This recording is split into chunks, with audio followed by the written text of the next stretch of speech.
ball. Here we go. From Harry Hurley Way in the world's playground to the broadcast pioneers of Philadelphia Hall of Fame. You're about to find out why Harry Hurley has been named to the Talkers Magazine list of the 100 most important talk show hosts in the nation.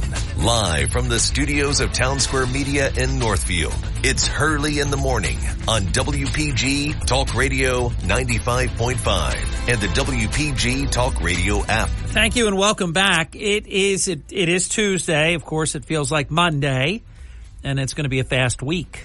It's already the middle of the week by tomorrow.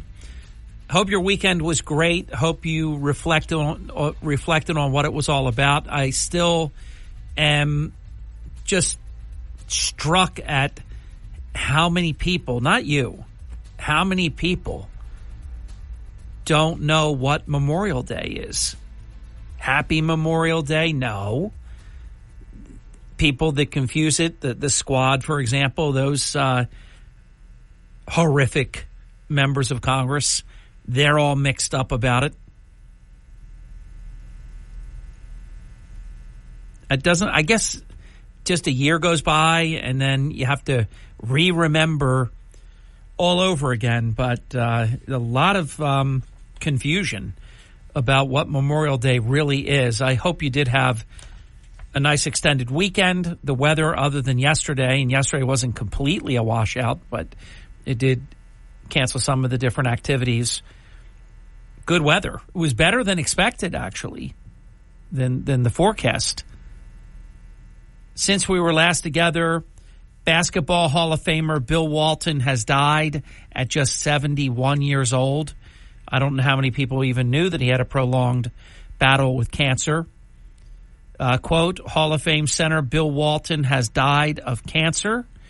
And a reporter, Adrian Wojnarowski, broke the news yesterday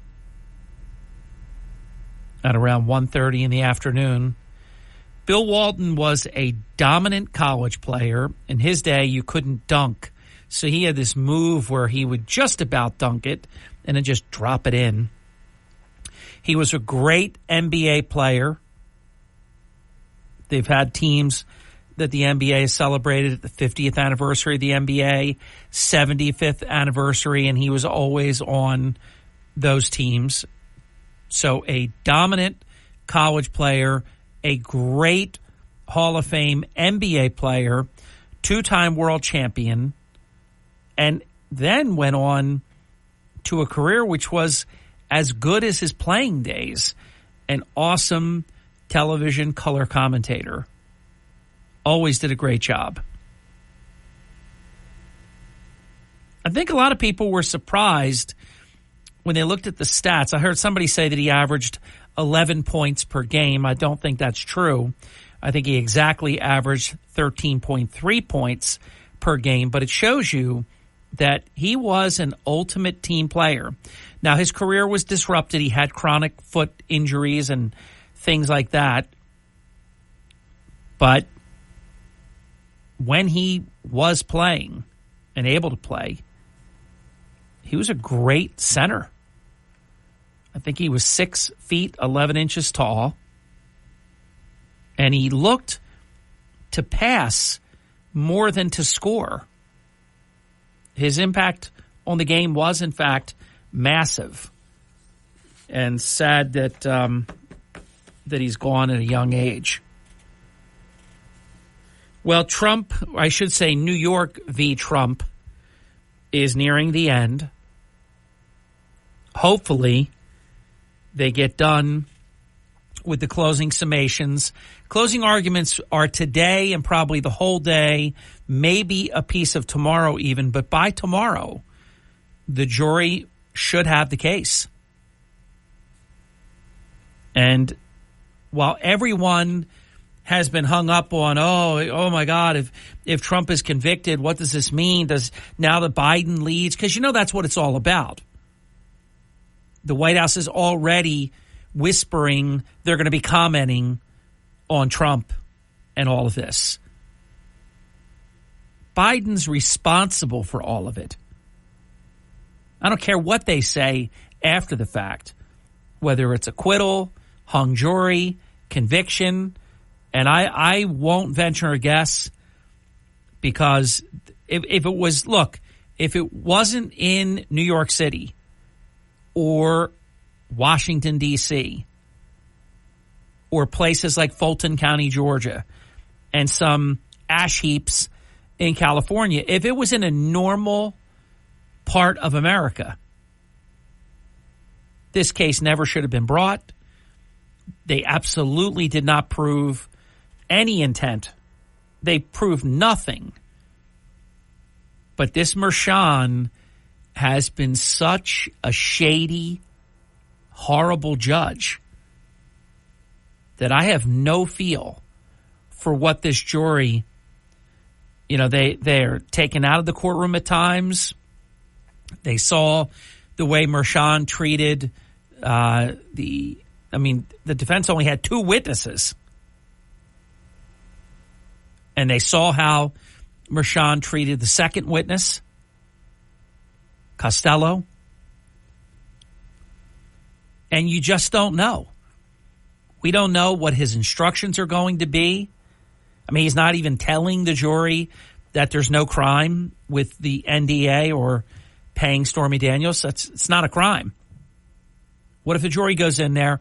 You have to understand, I'm not jaded. I love our jury system. I'm not jaded about it. But I'm mindful. I saw what an Atlantic County jury did to an Atlantic City police officer that they thought they were helping. And they destroyed him.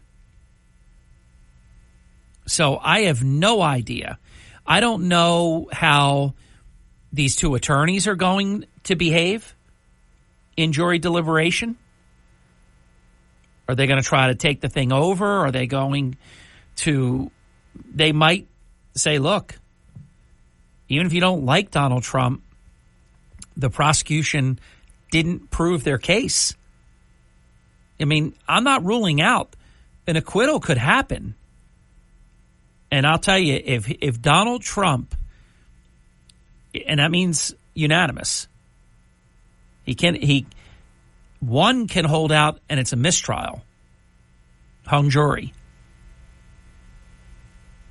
If they all vote to acquit Donald Trump, which is what should happen, but for some reason, I just think with only having 10 preemptory challenges and a New York jury where about 85 or 90 out of every 100 people voted against Donald Trump, I just don't know.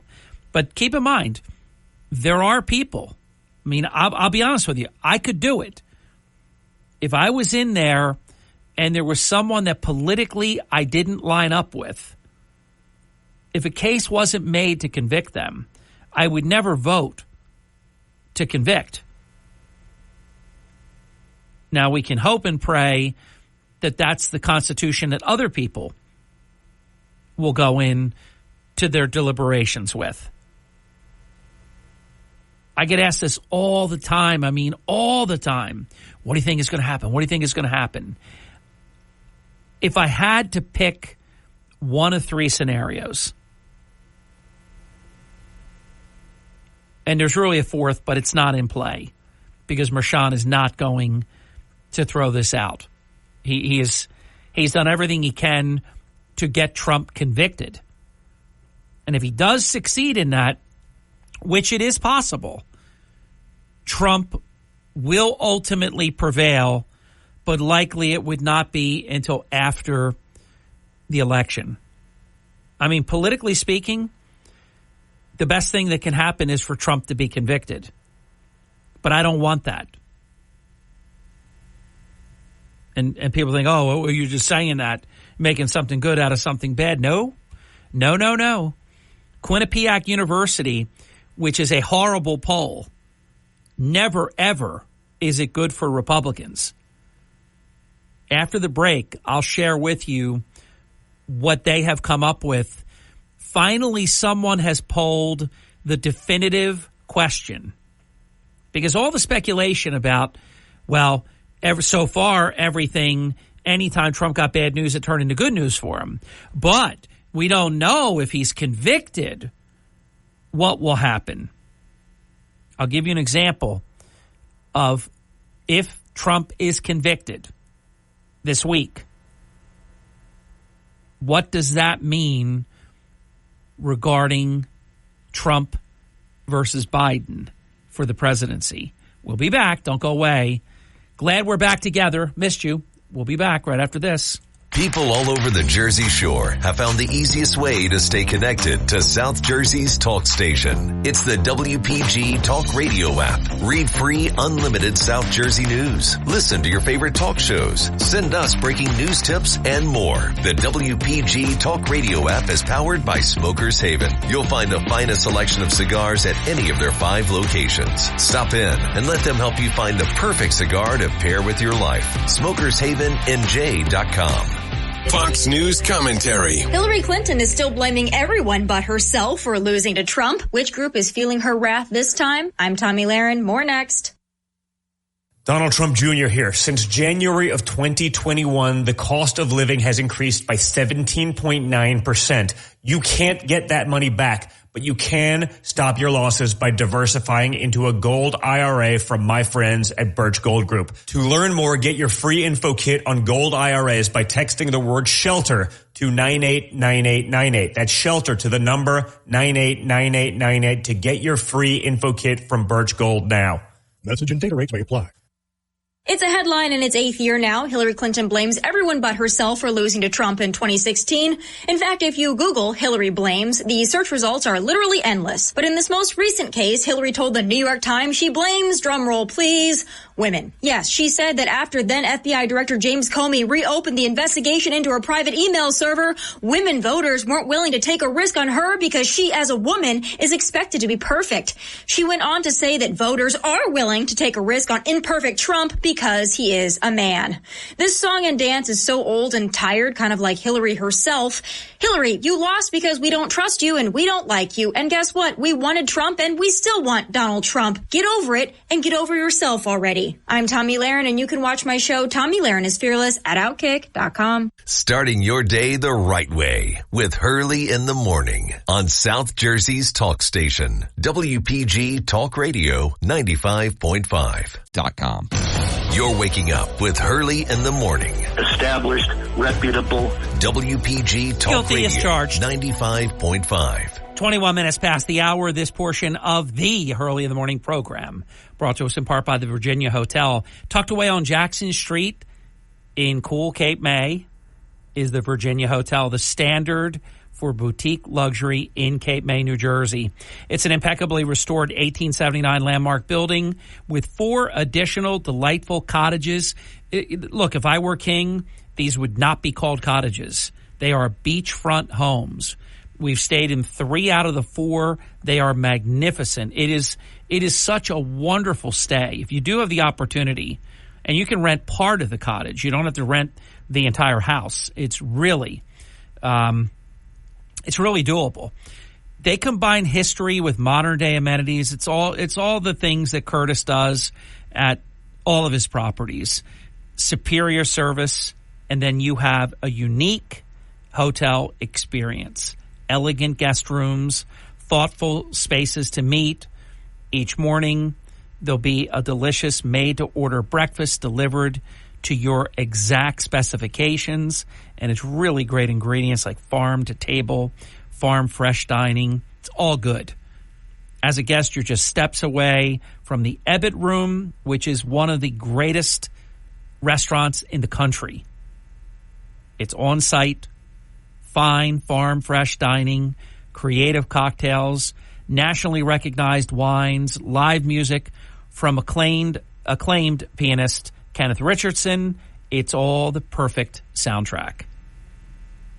All this just a block from the beach, a haven of beautiful design with unrivaled comfort and friendly attentive service, the perfect springtime choice for a midweek couple's escape.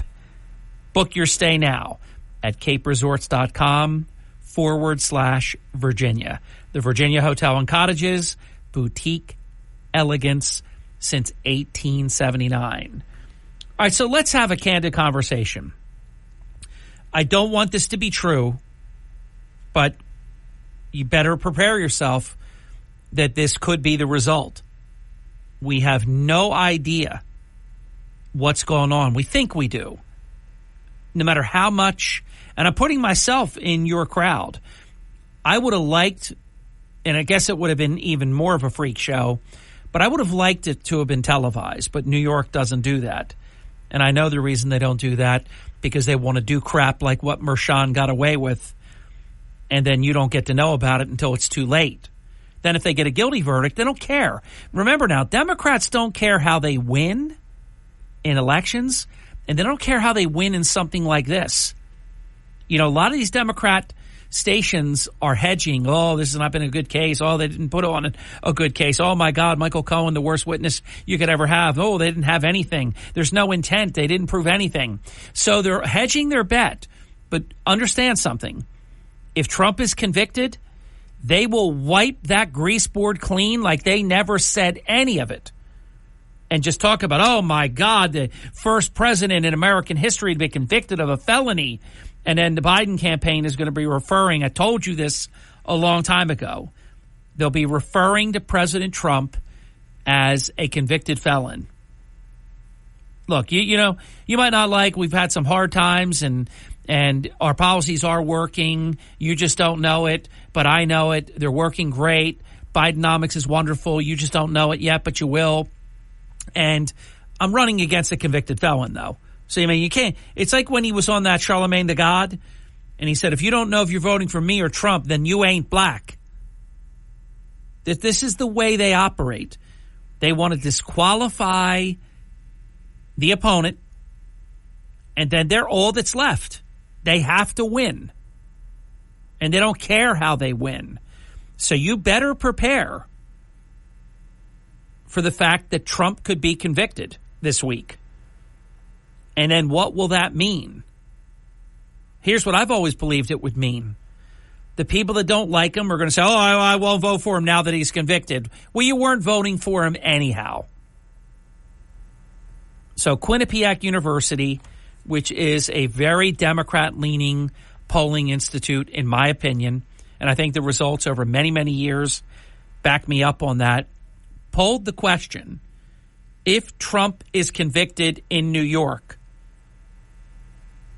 what would that mean for your vote?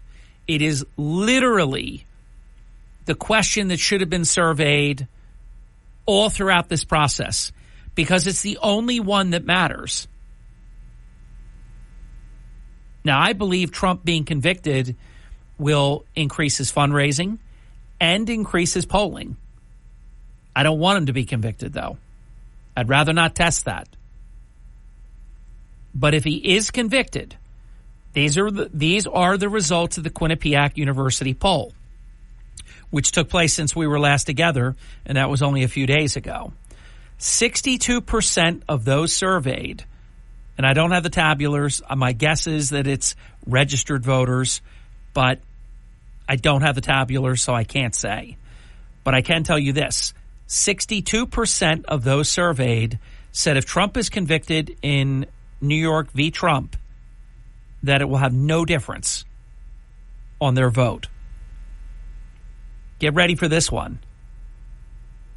15% said if Trump is convicted, they are more likely to vote for Trump. So that's 77% right there. That either it's not going to affect one bit, or they would be more likely to vote for Trump. Now understand, in something like this, you know there will be people that will say that it would make them less, and this is what the Democrat media, they want to have an orgasm over this number, but they would like it to be bigger. They're not happy with this number. 21% said they would be less likely to vote for Trump if he's convicted. Now, let's be honest. Out of the 21%, if we could interview them, were you voting for Trump anyhow? How about hell no would be about 20% of them. I will leave the possibility that there is legitimately 1% that would say, I was open to considering, but, oh my gosh, a convicted felon? No, I can't do it. I think there is, and look, in a close election, you don't want to have anything like that. But this number is not nearly remarkable at all. All right, let's get the bottom of the hour break in. Much more straight ahead. Oh, so much going on that I want to fill you in on. And as we always say, if we go away for one day, a lot happens. We've been away for 3 days. And a lot, yes, a lot has happened. Biden has bumbled and stumbled. Oh, he's been terrible since we were last together. It's getting so much worse, his condition. He's so confused. He doesn't know where he is, where he's going. This poor military person was just trying to show him, like, hey, we're just going this way.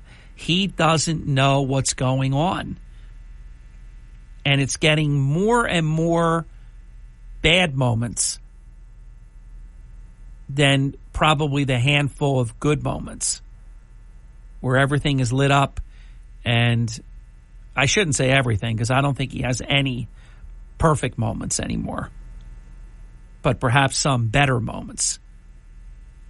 But very, very sad to see this, and shame on all the people that have pushed him out there and are doing what they're doing. It is terrible.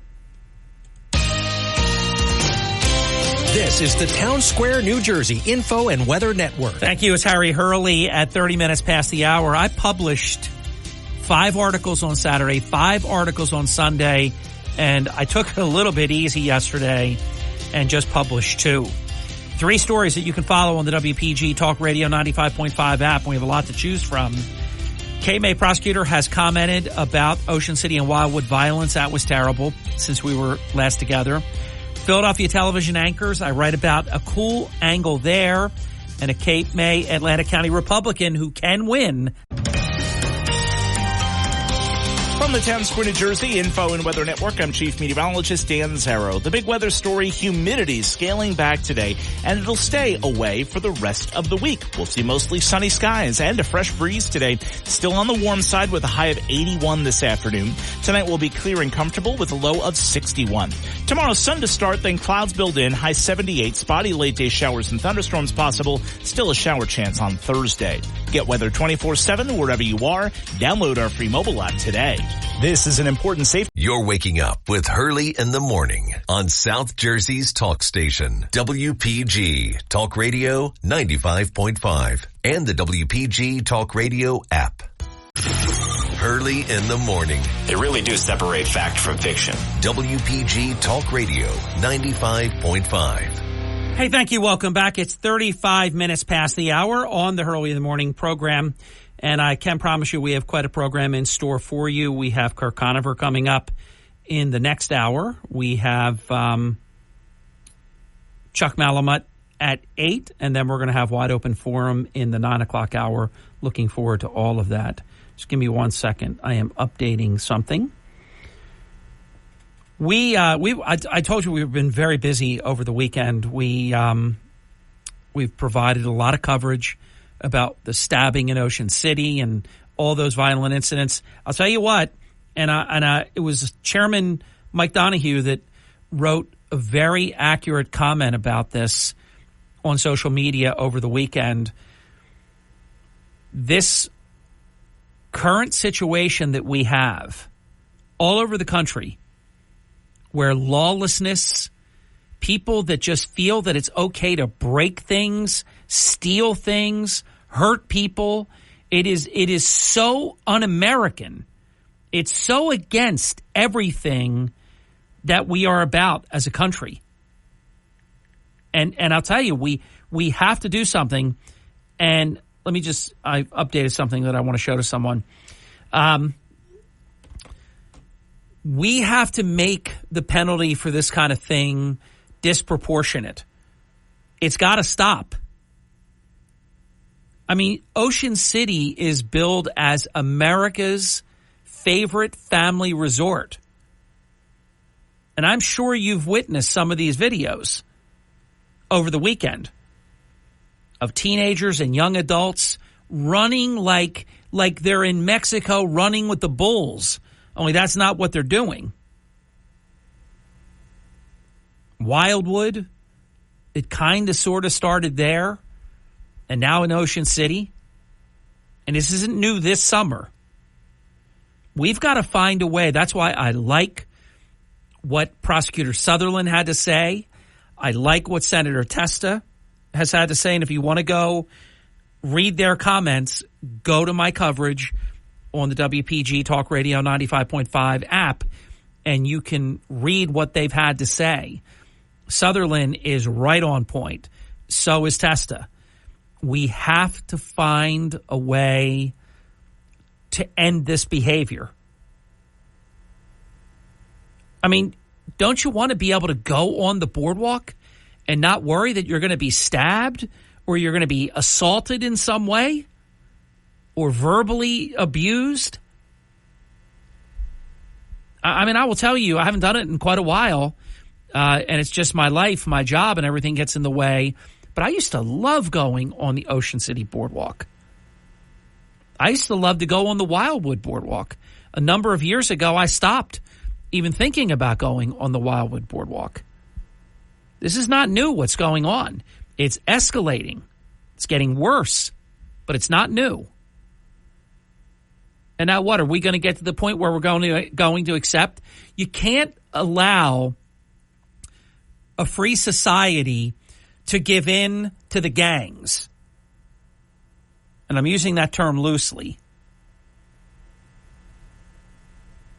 Where you just don't, oh no, I'm not going near that. Oh my God, they're going to be running all around and screaming and hitting and just harassing. No, I don't want to do any of that. So Sutherland is on point. Let me comment, because the first one that commented publicly was Mayor Gilliam in Ocean City, and I thought that that Jay was right on point. But it has to be more than words. I like where Sutherland was coming from, basically saying that if you do this kind of stuff, you're going to be held to account. And it can't be this catch and release crap that has no teeth, that has no consequences. Because that's what has gotten us. That's what basically Donahue was talking about. All that stuff, defund the police and all those violent people that go, fiery but mostly peaceful protests. All that allowance for that kind of behavior. It ruined big cities. And I said this then, and it's happening now. And if it's not stopped there, it will permeate here. Now you think about this. You don't have to be a very old person to know that it wasn't that long ago that you could freely go anywhere you wanted. And you didn't have to worry about it. Then you started to think, well, I just have to avoid these few places. Like, I don't want to get shot or stabbed, so I'm not going to go to Atlantic City. Think about how bad that is for business. Okay, I'm not going to go to Wildwood. Okay, they have these streetcar things and these people running all over the place like crazy people. Oh, now I can't go to Ocean City. This has to stop. We absolutely, as a society, we have to do something about it. We cannot accept that this is Mad Max under the Thunderdome or whatever that was. Crazy stuff going on. Remember when you started hearing about, like in Atlantic City, for example, these motorbikes, whatever, they weren't quite motorcycles, but mopeds or whatever they were, street bikes, all over the place, loud and driving all over and menacing people. I mean, I'll tell you what I want. I want law-abiding, safe neighborhoods where if you want to go somewhere, look, in the course of history, there were always random bad things that could happen. But you never even thought about it. If it happened, oh my God, it was such an exception. Now you have to think, holy cow, if my kid works up on the boardwalk, I got to worry they're going to get stabbed. Or something. We have to make the penalties really, really hurt. That if you're going to engage, see, you have to understand, they talk with one another. If they know they are part of a catch and release nothing burger, they will continue the behavior. If all of a sudden you're getting locked up and your life's going to be ruined and you're not going to be eligible for school, you're not going to be eligible to get a good job, life as you know it is going to be over. We've got to have the type of enforcement that has teeth in it. Look, if there's somebody that's just a thug and some just sad, example of a human life, and that there's no deterrent that would make a difference. When I was growing up, I always made decisions based on what's the right thing to do, what would make my parents proud of me, and if I did something stupid, what were my parents going to think about that when they know how they raised me to not be like that? How would I look at them and say, yeah, you taught me everything the right way and, I did this knucklehead thing? I never got into any of that. That's how it used to be. Some people did. But this weekend, this to me is this is a call to arms, and I don't mean that literally. I mean in terms of our attention. Call to be alert, call to make effective, positive change. We have to do something about this. Or what's going to happen is the crazies are going to get to run like lunatics all over your neighborhoods, screaming, yay, yay, yay, yay, yay, going crazy all over the place. How's that go? Yay, yay, yay, yay, yay. I mean, going nuts. And then they get crazier and crazier. What they can break, who they can hurt, what they can do, what they can get away with. Because they see that around this country right now, no matter what you do, unless you're Trump, then you're in a trial. You think about all the people they let go in New York. Violent criminals. They let the people that jumped the cops go. But they're trying Trump. You understand what's going on around here? It's becoming unbearable. It's untenable. It's unacceptable. And I'll tell you what, there's a lot more of us than there are of them.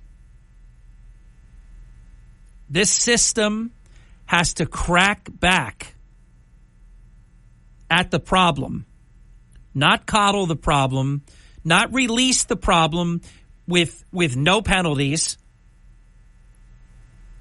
So they're encouraged to just go right back to work. They laugh now at cops. They tell cops right to their face, I'm going to be out in minutes. You're a joke. There's nothing you can do to me. We have to change that. We have to change all of that. Or we lose and they win, and that's unacceptable to me. You're waking up with Hurley in the morning. Makes me think about things a little bit differently. WPG Talk Radio 95.5. Listen at home or in the office on your smart speaker. Just say, play WPG.com. Starting your day the right way with Hurley in the morning. We need to just listen to the facts. WPG Talk Radio 95.5. Hey, thank you. It's 49 minutes past the hour. You know, I was thinking about catch and release. I have to do a correction. Or what should I do what the Democrat media does? Clarification, because they never admit anything. But it isn't even catch and release. They're not allowed to catch them. That's the funny thing. Although it's not funny at all. They're not allowed to catch them at all. This state and others like it, they've set the game so that the police officers can't even do their job. They have no chance. The juveniles can run, and they know it, like crazy, and absolutely nothing is going to happen. And can you imagine with Joe Biden decriminalizing the marijuana, what that's going to mean? It's already not even a disorderly person's offense or a crime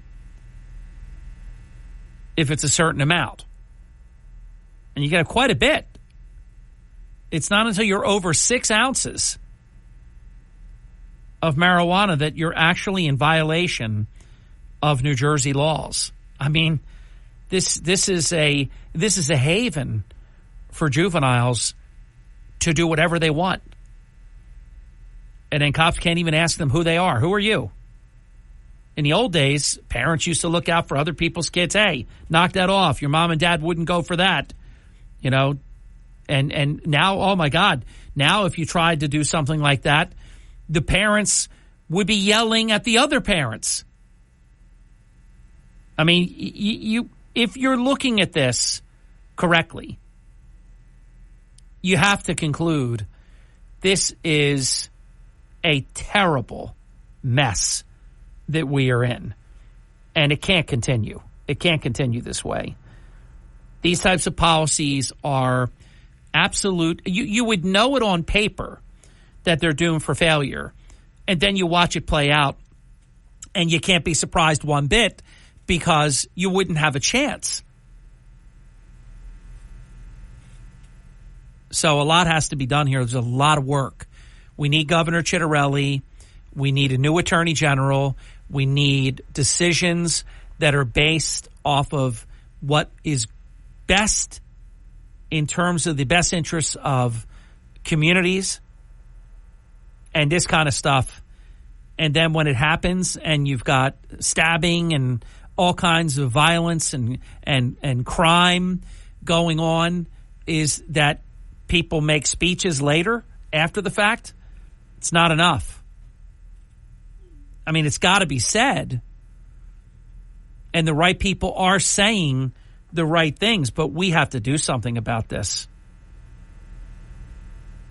I mean, it's crazy. You've got children today. They're drinking underage with impunity. Nothing anybody can do about it. It just can't continue like this. You just go back. This isn't somebody that's, I'm not Methuselah. I'm not 1,000 years old or 2,000 years old. Go back just a little ways back. Just a little. Just a few, 1 generation, 2 generations. It wasn't like this. Look what's been allowed to happen. And it is always the same mission creep. Minor departures from our civil liberties, one little step at a time, take a couple words out of a book. Next thing you know, you're taking the book away, tear down the statue, paint over George Washington and these others. I mean, this all is real stuff that's going on. And then all of a sudden, you think, wow, how did this happen? How did we get here?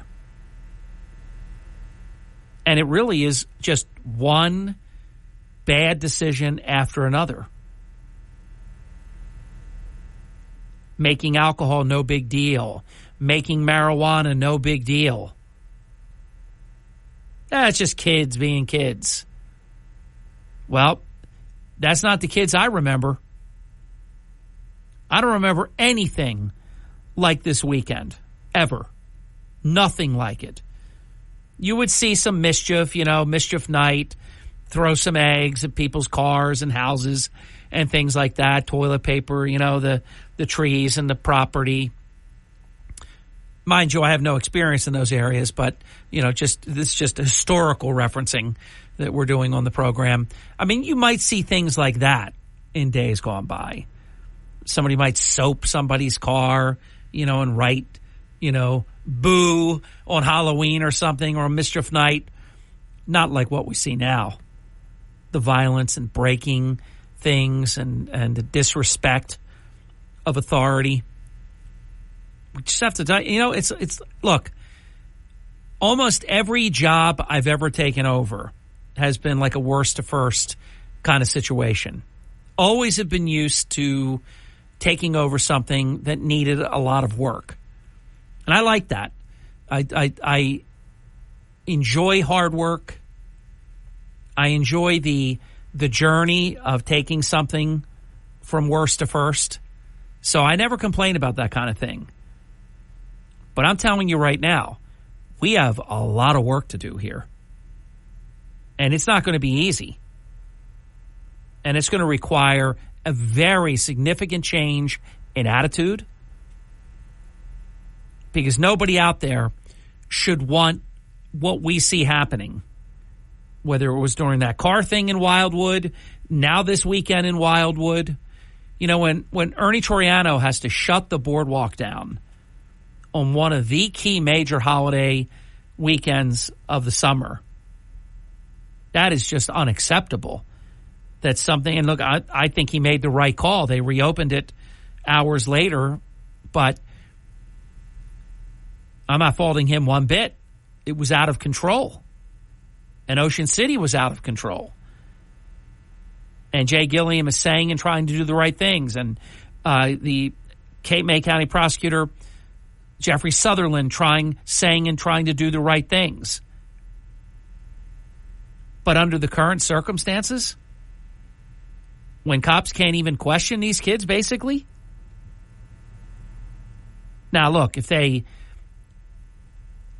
shoot someone, stab someone, if they commit some crime that's on the books, the cops can, attempt to do their job.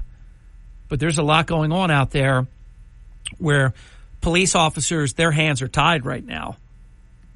And the kids know it. Big time they know it. And they laugh about it. And you don't think they talk to each other? Hey, you do realize there's nothing they can do to us. We're juveniles. There's nothing they can do. If we don't go past this type of thing, nothing they can do. They can't even ask us where we live or who our what our names are. Nothing. Who set these rules up? These rules suck. When the rules suck, you got to change the game. Who is he? Angel Hernandez, the worst umpire. I was watching a game, and my son was over. I said, "Watch how bad this guy is." This is before he's got some settlement now, and he's going to be retiring. This guy, he was allowed to officiate for 30 years. This guy's strike zone, I'm telling you, Mr. Magoo had a better strike zone than this guy. Just so many bad pitches he would call in the course of a game. Terrible. 30 years he got to be terrible. But there's some kind of settlement, monetary and otherwise, so he's going to retire. But what I'm saying is, when the rules are bad, we need a new rule book. We need to amend the rule book. When Wilt Chamberlain dominated in the paint, they had to create the 3-second lane. There comes a point in time where what we're doing isn't working, so we got to try something different. Now, I know that sounds novel, doesn't it? Hey, this isn't working. Let's not do that anymore. Let's do this. So we have a lot of work to do. I believe it's fixable, but not under the current rule book. We need better officiating. We need better rules of the game. And we need to relentlessly work on this. Kirk Conover joins us next. WPGG Atlantic City, WENJ HD3 Millville, a Town Square media station. Everything you need to know in 6 minutes starts now. From Harry Hurley Way in the world's playground to the broadcast pioneers of Philadelphia Hall of Fame, you're about to find out why Harry Hurley has been named to the Talkers Magazine list of the 100 most important talk show hosts in the nation. Live from the studios of Town Square Media in Northfield, it's Hurley in the Morning on WPG Talk Radio 95.5 and the WPG Talk Radio app. Hey, thank you. Welcome back. 7 minutes past the hour. Well, I can tell you this, and it's always my goal. My goal, if I am doing a monologue, because I prefer dialogue over monologue. Look, I've got game. I could talk for hours. But if I'm doing a monologue, I want to inspire. I want to bring up things that challenge us to do better, to be better, to improve things. And I can tell you from the amount of points of contact that I have received since my monologue in the last hour that it hit home exactly as I was hoping it would. A call to action that we have to do something about this. I want to continue the monologue thread, if you will, to take one call. Then we're going to go right to Kirk. Kirk is here. And then we're going to take phone calls in the 9 o'clock hour. I don't have time for any more phone calls because we're going to do the hour that we always do with Kirk. But retired Atlantic City Police Officer Michael Heath is here. Hero, I know you didn't hear all of my monologue, but you heard some of it. I'm hoping I can bring you on. These phone lines are not working correctly this morning. That's not good. I can't take the call right now. This is not going to be a good thing. Hold on, Hero. And I see you too, Kirk. See, it was initially Kirk was having trouble having the computer phone system hold his call. It was just ringing, and it was not doing what it usually does. I overcame that, but now I can't bring the call on, and that's not good. Yeah, this switchboard is dead. Hold on, let me see something real quick.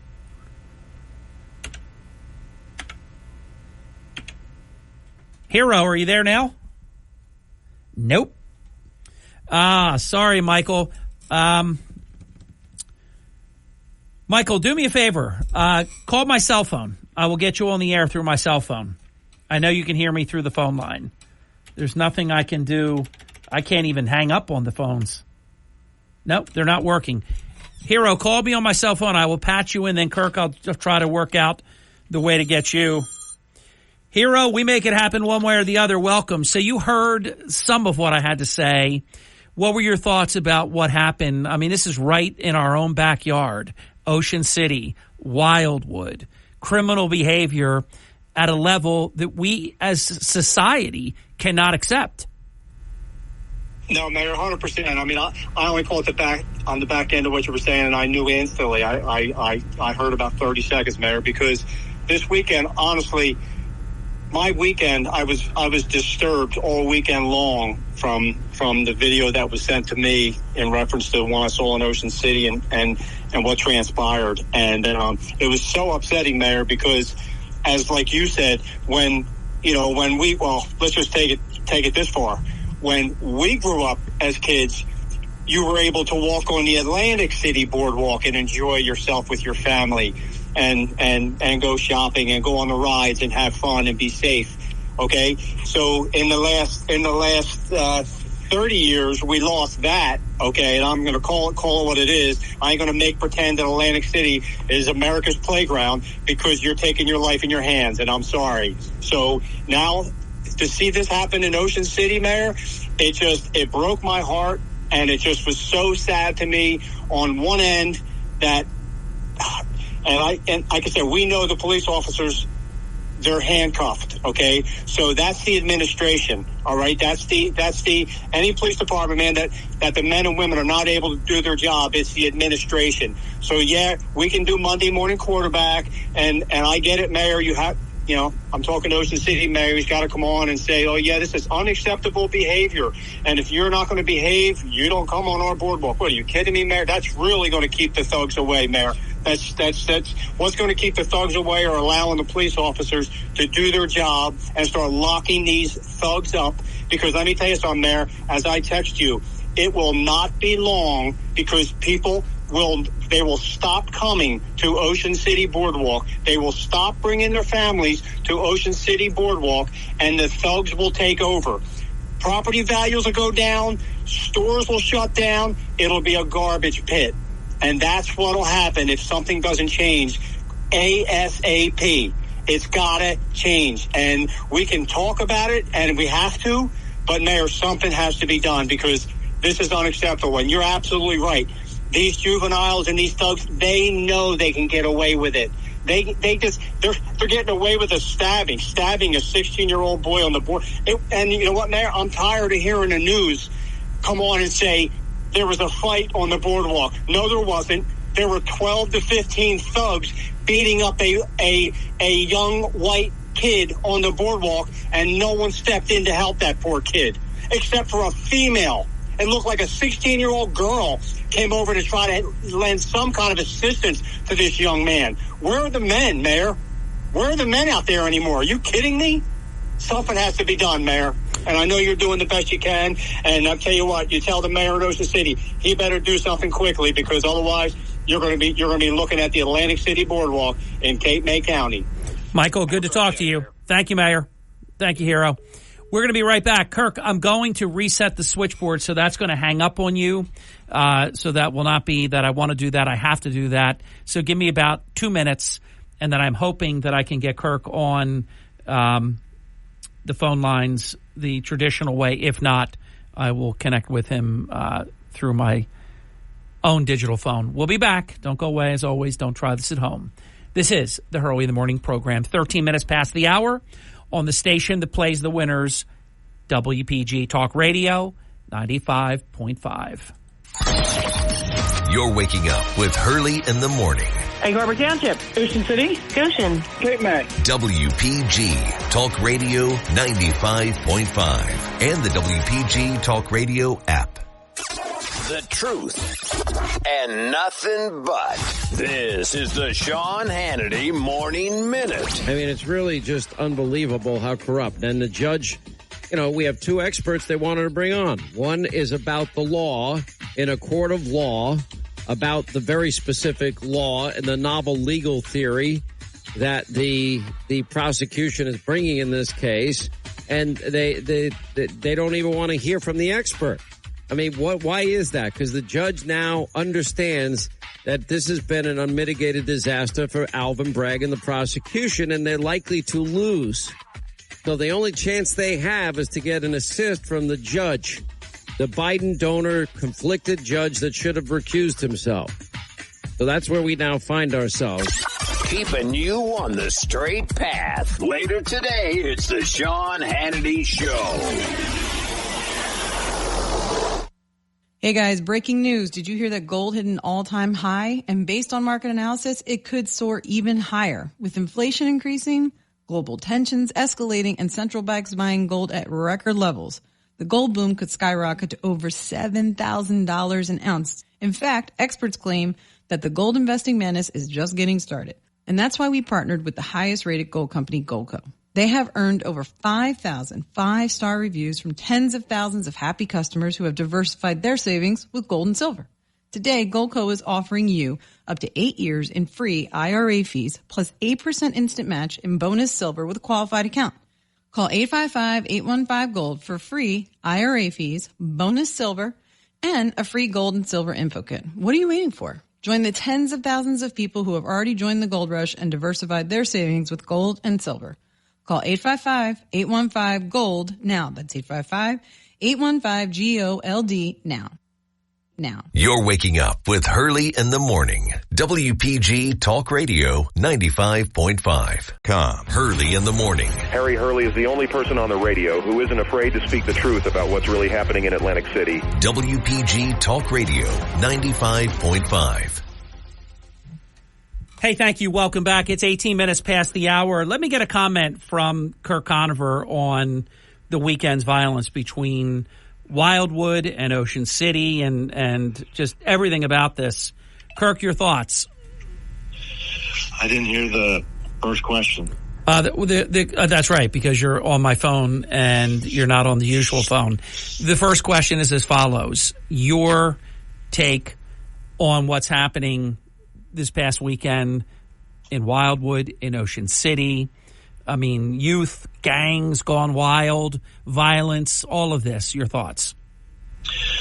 Well, it's a long-term trend that has accelerated in the last couple of years. And when I say long-term trend, what I'm talking about is the fact that, back in the 60s, they took prayer out of the school. Church attendance has been going down. Young people don't go to church. Women, infant, and children, that law passed by signed into law by Lyndon Johnson, broke up families. An able-bodied male cannot be in the household. So you've got broken families. You've got lowering of moral teachings through church, and it culminates in like a less moral society and now a more violent society. And that all comes to a head in these blue states with these so-called progressive attorney generals and prosecutors that, virtue signal to their left-wing zealots that, we're going to defund the police. We're not going to prosecute certain crimes. And hey, the bad people and the bad, the violent subset of our society, they take advantage of it. They think nothing of it, nothing restrains them because they know there's no consequences for it. And, Hero was he said it perfectly. It's going to ruin the economy of these towns if they don't do something quickly about it. It's making national news. I read about the Ocean City and Wildwood incidents on FoxNews.com. It was on Breitbart News. It's like Jersey Shore town violence, over the weekend. I mean, it's not good. And the young people think nothing of it. I mean, we saw some incidents in Absecon with the young people fighting over a cell phone.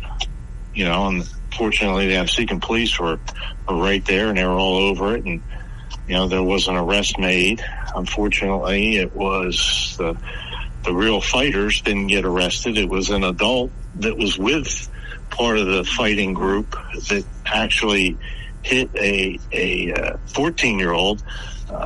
That woman got arrested, but it's crazy.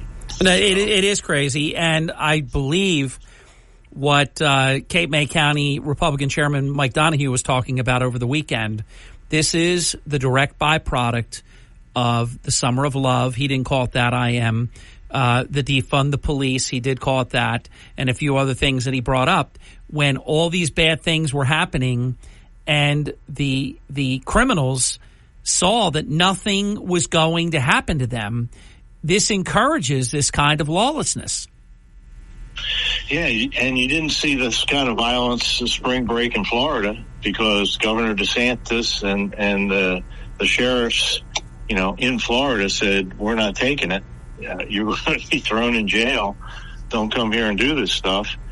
But yeah, it's blue states. It's these progressive attorney generals, funded by Soros, and in our case in New Jersey, Governor Murphy just wants to mimic, what California does. Our attorney general's not elected, but he's appointed and he's acting just like he's a Soros prosecutor, attorney general. And these policies just result in a coarsening of society. And, somewhere, somehow, we the people have to take this all back. Let me change gears, but it's still within the realm of talking about the law, if you will. This is a stretch because this should not even be happening. It's lawfare. It's an abuse of the law, abuse of our judicial system. It looks like, for sure, possibly as early as tomorrow, maybe all of today for closing arguments, possibly part of tomorrow if they don't finish today, but they've always seemed to be ahead. Maybe they'll finish it today, either first thing tomorrow or sometime tomorrow. The jury in New York v. Trump will get the case, and then we will finally know, I think, I don't think it's going to take them that long. If we have any justice in this country, it will be that the prosecution did not prove its case. But I leave wide open the possibility of a conviction. What do you think is going to happen here? Well, I still think it's not going to be an acquittal, but I think it'll probably be a hung jury. There's got to be one or two logical people on that jury. Although, Kirk, when 85 to 90 out of every 100 are not what you just said, and when you only, as a defense, had 10 preemptory challenges, this is not a jury that they ever would have picked. And they're also tilting the table. They didn't sequester this jury, so they get to go home and consume whatever news they want to consume, talk to their... Yeah, have everybody tell them you better do the right thing here. You got an opportunity to really do the right thing here. Do it for the team. Yeah, and it's so tilted and slanted, and it's definitely a possibility that there's going to be a conviction. Yeah, I'm wide open to that. I don't think it's going to happen either, but I would not be I don't. And you know me, I usually take a unambiguous stand. I can't here because the judge has been dishonest in my view. The entire process has favored the prosecution. Anybody that's gone in there, and Trey Gowdy is no Trump fan. He said he's never seen anything like it. Every decision goes for the prosecution. Dershowitz said he has never seen anything like it. Ditto. So we don't know what that jury thinks because they're in a different bubble. Even though they're not sequestered, they may not realize what all of us know. So I am wide open to the possibility that Trump is going to be convicted here. But if he is, and I would hope that wouldn't be the case, Quinnipiac, which is a lousy polling institute, it's a university as well, used to be a college, university now. Typically every poll they do goes against Republicans, and I mean for decades, my entire broadcasting career. Roger Stone hates them. I mean, they're just very, very left-leaning. They did a poll that if President Trump is convicted in New York, what would that mean for your vote? 62% said no difference. It means nothing. 15% said it makes me more likely to vote for Trump if he's convicted. And 21% said they would be less likely. It leaves like 2% undecided as usual, but 21% that said they would be less likely to vote for Trump. But I suspect 20% out of the 21% were voting against Trump anyhow.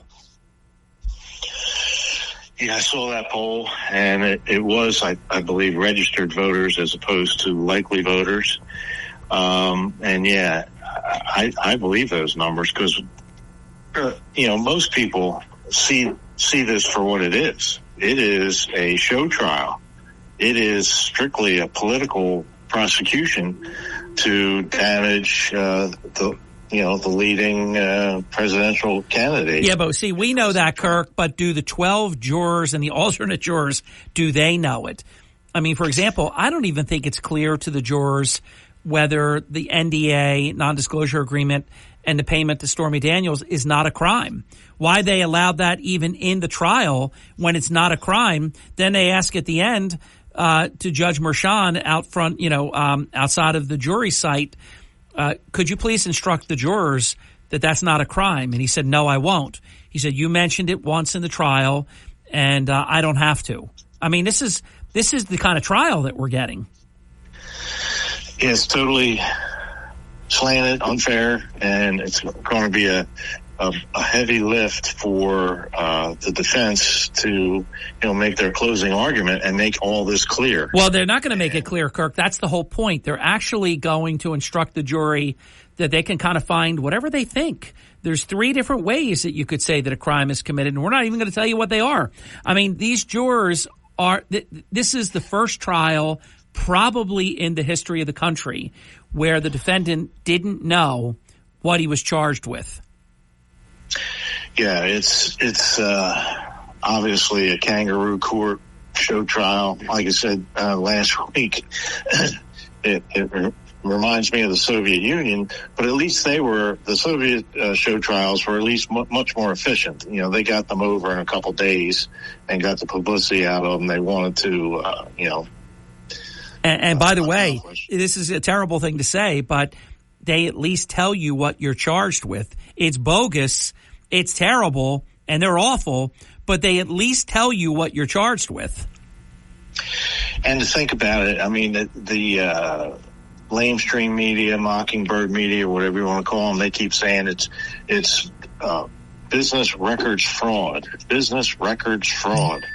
Well, I haven't seen any evidence that it is anything like that. And yet that's, I guess, the message, that if he's convicted, Trump will be a convicted felon and a fraudster. Well, that's the whole point. This is to give Biden, because his campaign is hopeless and he is helpless and completely disintegrating before our eyes. It's incredible. His weekend was an abomination. So they want to have the storyline, Trump is a convicted felon. You can't have a convicted felon. And the media will be instructed, all the newsrooms will say, you refer to him as former President Trump, convicted felon. They're going to ride that like it is Secretariat. They sure will, and it's obviously a setup, and there's been coordination with the White House, regardless of what the media wants to say. Well, they sent the prosecutor is from the White House. He's from the Department of Justice. The number 3 guy went to the local level. I mean, you never see this. No, and it's so clear to anyone that has their eyes open and is willing to actually look at the facts here, facts and evidence. There's no crime been committed. There's no proof of any kind of fraud. And to think that, Donald Trump, in the midst of a campaign and with a large business organization that he has, that he's going to come down to this kind of detail, make the entry in the accounting ledger. Come on. It's totally illogical, but it's, it is a political prosecution, just like Dershowitz says, just like Jonathan Turley says. But if they get a conviction, Kirk, it's going to work to the extent. Now, it may not affect but a small percentage of people, because I do believe the Quinnipiac poll that it's no difference for 62%. It's actually a benefit for 15%. And so for 21%, they say it is less likely that they would vote for Trump if he is convicted. But what they do accomplish is they've kept him busy for 6, 7, 8 weeks. They have, hurt him in many, many ways in terms of his time. And then they will have, if they get the brass ring, they will have everything that they're hoping for. And again, it might not affect. So far, charging him has been not in their best interests. But this is their holy grail. They believe that having the first former president ever convicted of a felony is their pay dirt, that they will disqualify him, and then it doesn't matter that Joe Biden is incoherent. He will win. We'll be back with Kirk right after this. Don't go away. This is the Town Square, New Jersey Info and Weather Network. At 33 minutes past the hour, it's Harry Hurley with Kirk Conover. I have 3 stories that you can follow right now on our WPG 95.5 app, WPG Talk Radio 95.5 app. The Cape May County prosecutor, he has released very unambiguous comments. Senator Testa has as well. Mayor Gilliam has as well. We have articles about all of this. Also about loved Philadelphia television anchors who have left the scene, and a Cape May, Atlantic County. From the Town Square, New Jersey Info and Weather Network, I'm Chief Meteorologist Dan Zarrow. Well, on balance, this holiday weekend was pretty fantastic, aside from those drenching thunderstorms, of course. Storms are long gone now. We are turning less humid today. It'll be mostly sunny and breezy and still warm. High this afternoon, 81. Clear tonight, low 61. Tomorrow's high 78. We'll go from sun to clouds with spotty late-day showers and thunderstorms. High only 73 Thursday. Get weather 24/7 wherever you are. Download our free mobile app today. Jersey. WPG Talk Radio 95.5. For complete contest rules, visit WPGTalkRadio.com. Hurley in the morning. They always have great conversation. WPG Talk Radio 95.5. Hey, thank you. We continue with Kirk Conover. Chuck Malamut is on deck. He's about 29 minutes away. 9 o'clock hour, we had been advertising open forum. We may have to give you a WEO on that one because we're not able to take calls right now, but if we can, we will. And if not, I'll make it up to you next time. Kirk, next topic is yours. What's on your mind? GDP number for the first quarter was revised downward to 1.3%. Which, as you know, has happened each and every time. And that is a pathetic number. That's back to, Obama and the new normal, 1.5% growth. That doesn't, keep up with population increase. It doesn't do a thing for anyone's prosperity. Remember how we had never had that ever. And so when we did have it, they had to try to fool the American people, and they created this, they didn't create the term, but they used it for this scenario, the new normal, as you said a moment ago, how you just can't grow at 3% anymore or better. It's the new normal because things are different now. No, I said, no, we just need to replace the president and then we'll go right back. What was GDP during Trump, Kirk? 3.5 to 4 consistently. Right. So I guess 1.5 was not the new normal, was it? No. And that is really what it boils down to.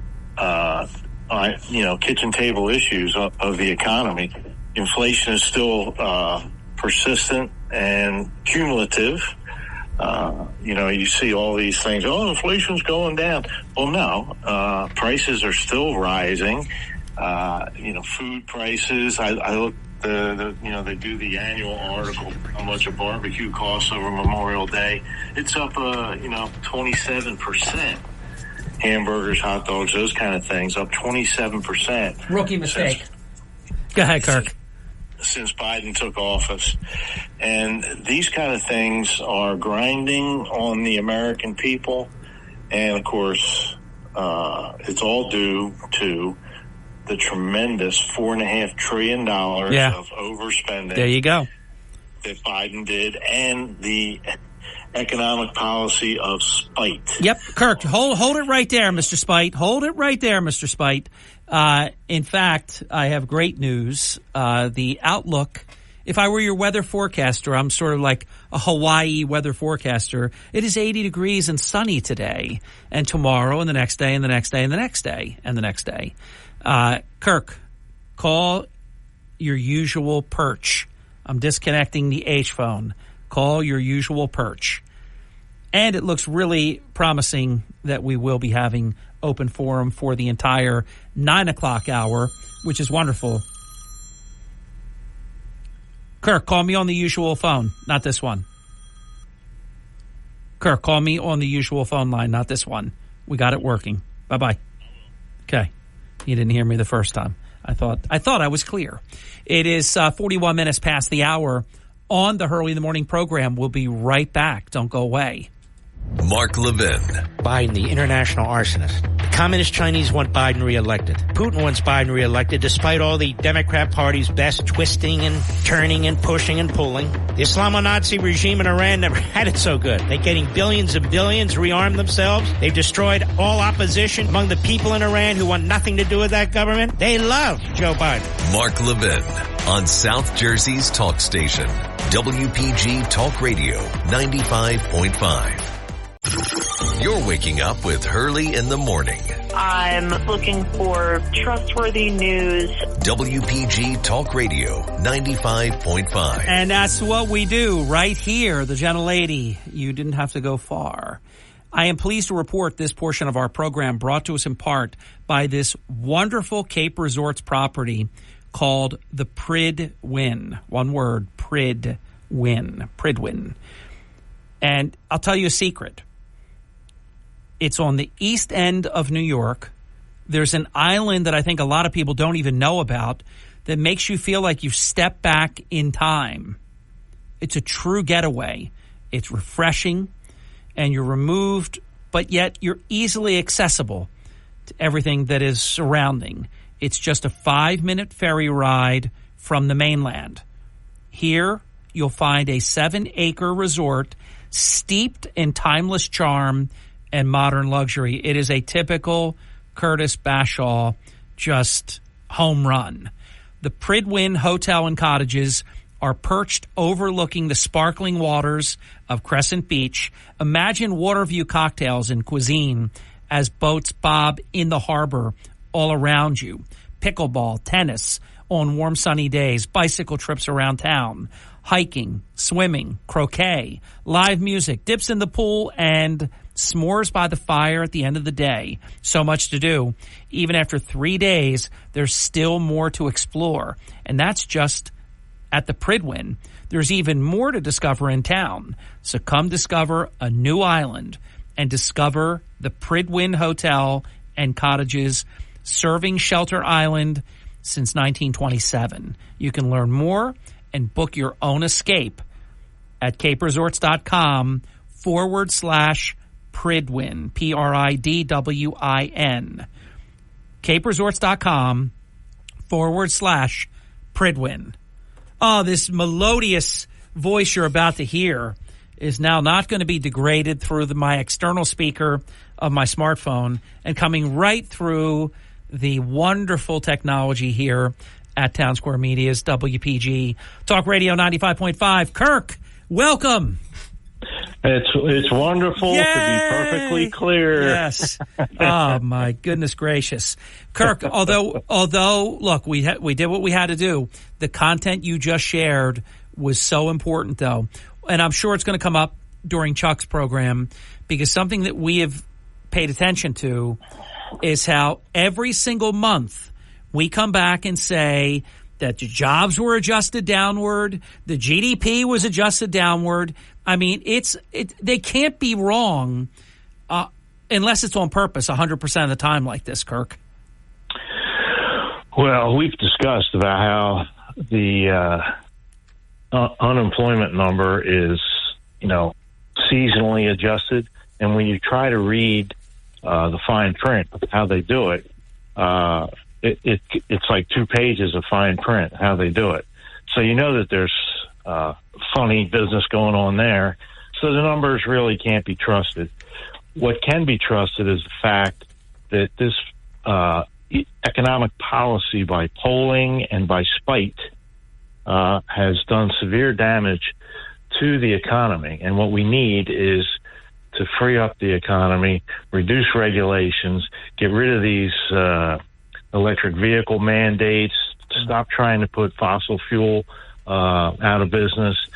And you got to get back to a free market economy with fair taxation. I mean, they're even talking about taxing stuff that doesn't even occur, like taxing you on capital gains that you haven't even accrued yet. Right. They might be on paper for a moment in time, but may not even turn out to be what it is at that moment in time when you haven't done anything with that position.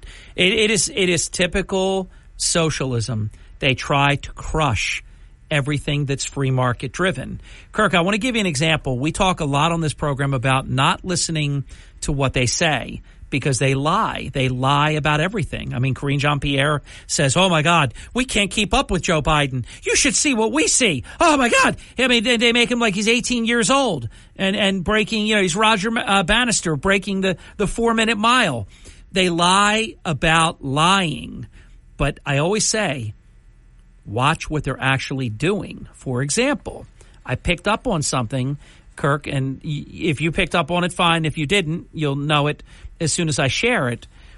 But Biden believes that Trump is going to win. That's what all this is about. He thinks Trump is going to win, so he is now starting to take action, doing executive action on a variety of things. For example, he wants to reform the National Institute of Health. The NIH.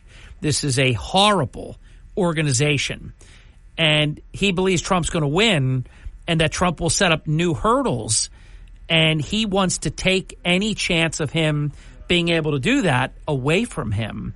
This is just one step that Biden is going to be taking over the next months ahead. Yeah, they're trying to put in place mechanisms through executive orders, and even the Democrat Senate is trying to pass things that will handicap anything that Trump tries to do. Well, let me tell you about this one. They want to create what they're going to call the Scientific Integrity Council. So that way they'll say the president can't do anything because that would just be political interference in the agency's work. You got to go through the Scientific Integrity Council, which will be filled with people like Anthony Fauci. Right, and it's a laughingstock because, once again, they always pick words that are the exact opposite of what it really will be. This will not be integrity. Remember, we were all told to follow the science and all that junk? Right, and the more and more committees that are formed like this, you'll see the parallel to the old Soviet Union. Yeah, you got to go to the Strategic Conscious and Awareness Committee. I mean, everything will be a scam. And it's exactly the opposite of what we need. What we need is for, interest rates to come down. We need free market to prevail. We need less rules and regulations. We need less government spending because what they're doing now is unsustainable. By the way, we know, for example, that the Memorial Day barbecue was up 10% over just last year. It's up like 30, 40 some percent over the 3.5 years of Biden. It's horrifically bad what's been going on. What would reverse that? So we know what causes it. All those trillions of dollars, the inflation, and we know what caused it. What would actually, because the Fed isn't getting it done, Trumponomics has worked, so we know that will work. But I want to articulate it. What would actually bring the inflation rate down and affect prices in a way that they have not been able to favorably do? Well, there's $1.7 trillion of those spending packages that were passed in the first few months of Bidenism that has not been spent yet. And I would cancel those spending. That would stop the fiscal stimulus from the federal government. Number two, you reduce regulation, you eliminate these climate change mandates, and that would increase supply. So I go back to the last era of horrible inflation, which was the Jimmy Carter era, and then what Ronald Reagan did to change it. And that was, derided by the left wing as supply side economics. Well, you increase supply, you lower prices. It's simple as that. Yeah, let's see how simple this is. Joe Biden, over the weekend on Sunday, stopped by to see, I think her name is Haley, Haley Biden. That's the widow of Beau Biden. Now, she's due to testify in a criminal trial in 1 week. Now, I know they'll just say, if you ask Karine Jean-Pierre, oh, come on now. This is his son's widow. I guess she could say his other son's girlfriend. I mean, you got to admit, you heard what I just said there, right, Kirk? Oh, yeah. Okay. I just want to make sure, sometimes people miss some of the things I say, but I'm very precise about what I say. So, look, you could say that, Karine, that this is the president's son's widow, his late son's widow, his current son's ex-girlfriend. This Biden family is a freak show. I'm pretty comfortable saying that. But if this is Trump, this is witness interference and all kinds of stuff. But Biden just gets away with it. And that's what the Mockingbird media think their job You don't think he said, hey, Hallie, or whatever her name is, how you doing? And I hope everything's great. I don't know when the last time he stopped by to see her. Is it a coincidence that it's 1 week before she's going to be testifying at a criminal trial? And we know all the reports about Joe Biden is sick over the fact that Hunter may go to jail. I don't blame him. He's his father. But I'm not buying this, Kirk. This is witness tampering. You get the president of the United States flying in on Marine One. Hey, look, it's me. How you doing? You got to testify next week. Take care of my son. Got to go. I mean, come on. Something's going on here. Absolutely. And what's really ironic is this is all about a gun charge, right? Yes. And these are supposedly people that are in favor of gun control. And yet here's Hunter Biden walking around with an unregistered gun that the ex-girlfriend, widow of his dead brother throws in the dumpster. Right. I mean, this is crazy. And if it wasn't for the whistleblowers, Hunter Biden was going to get away with all of this. They were going to drop all of it. Yeah, and the whistleblower... And his special counsel is the guy who was going to drop all the charges against him. You got to love that, Kirk. This is such a biased system, but I really do believe that somehow it's all going to work out. I mean, we are going to see justice in the Hunter Biden case somehow. I think we're going to see justice in the New York versus Trump case. I can't logically say why. I just have that feeling because America always corrects itself. When we go and hit bottom like we did with the Carter era and, the Iranian hostages and the oil embargoes and the high inflation and everything, America corrected itself. They brought in Ronald Reagan and correct policies were put in place. And I think that's where we have to be. Sometimes you have to hit bottom to bounce back and be strong again. There's this old expression that you tell me what the price of a gallon of gasoline is, and I will tell you who will be the next president, and particularly when a president is running for re-election, and they've presided over such high energy costs. And, of course, Biden is robbing the strategic petroleum reserves one more time. He did it for the midterm election, and now he's doing it again. He is really endangering this country, and I do have a foreign policy thing that I want to end with, but I want to get this in. It seems to me that Biden can't win when you ask the typical voter about gas, food, rent, diapers. I mean, you name it. Everything has skyrocketed.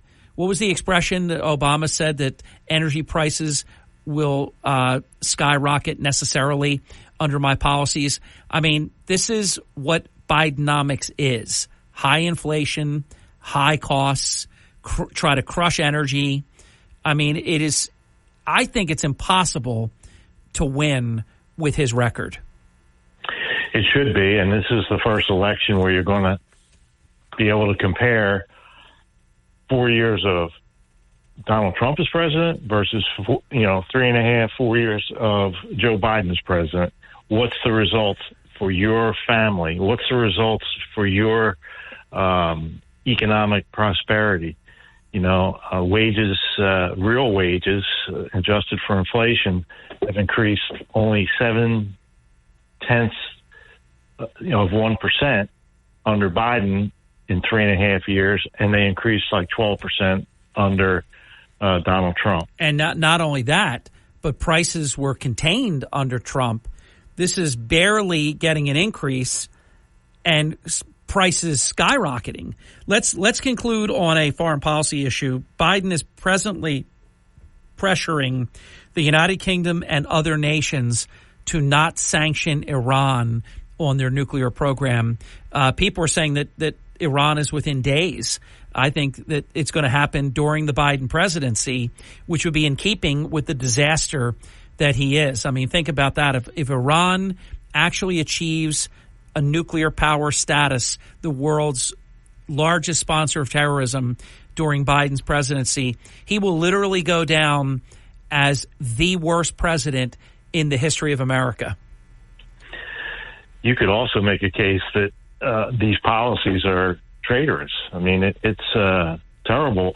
They have quietly, over Biden's term, removed almost all sanctions against Iran. Oh, yeah, giving them billions of dollars. Meanwhile, they trash Israel every day, but they're telling the United Kingdom and other nations to not sanction Iran. It's unbelievable.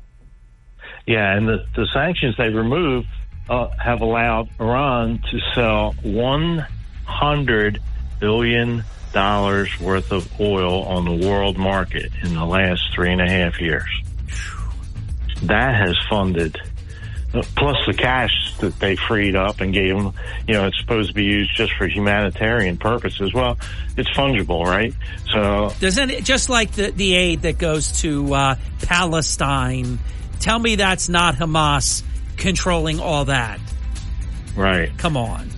Yeah, and I saw that the dock that the military built. Yeah, we built a dock for Hamas. We built a dock for Hamas. Kirk, we can't do any more than we've done this hour. Thanks for a great visit. All right, Harry. Always a pleasure to be on the #1 program in New Jersey. Thank you, my friend. See you real soon. We'll say goodbye off air. Chuck Malamut is next. Stay with us. WPGG Atlantic City. WENJ HD3 Millville. A Town Square media station. Everything you need to know in 6 minutes starts now. From Harry Hurley Way in the world's playground to the broadcast pioneers of Philadelphia Hall of Fame, you're about to find out why Harry Hurley has been named to the Talkers Magazine list of the 100 most important talk show hosts in the nation.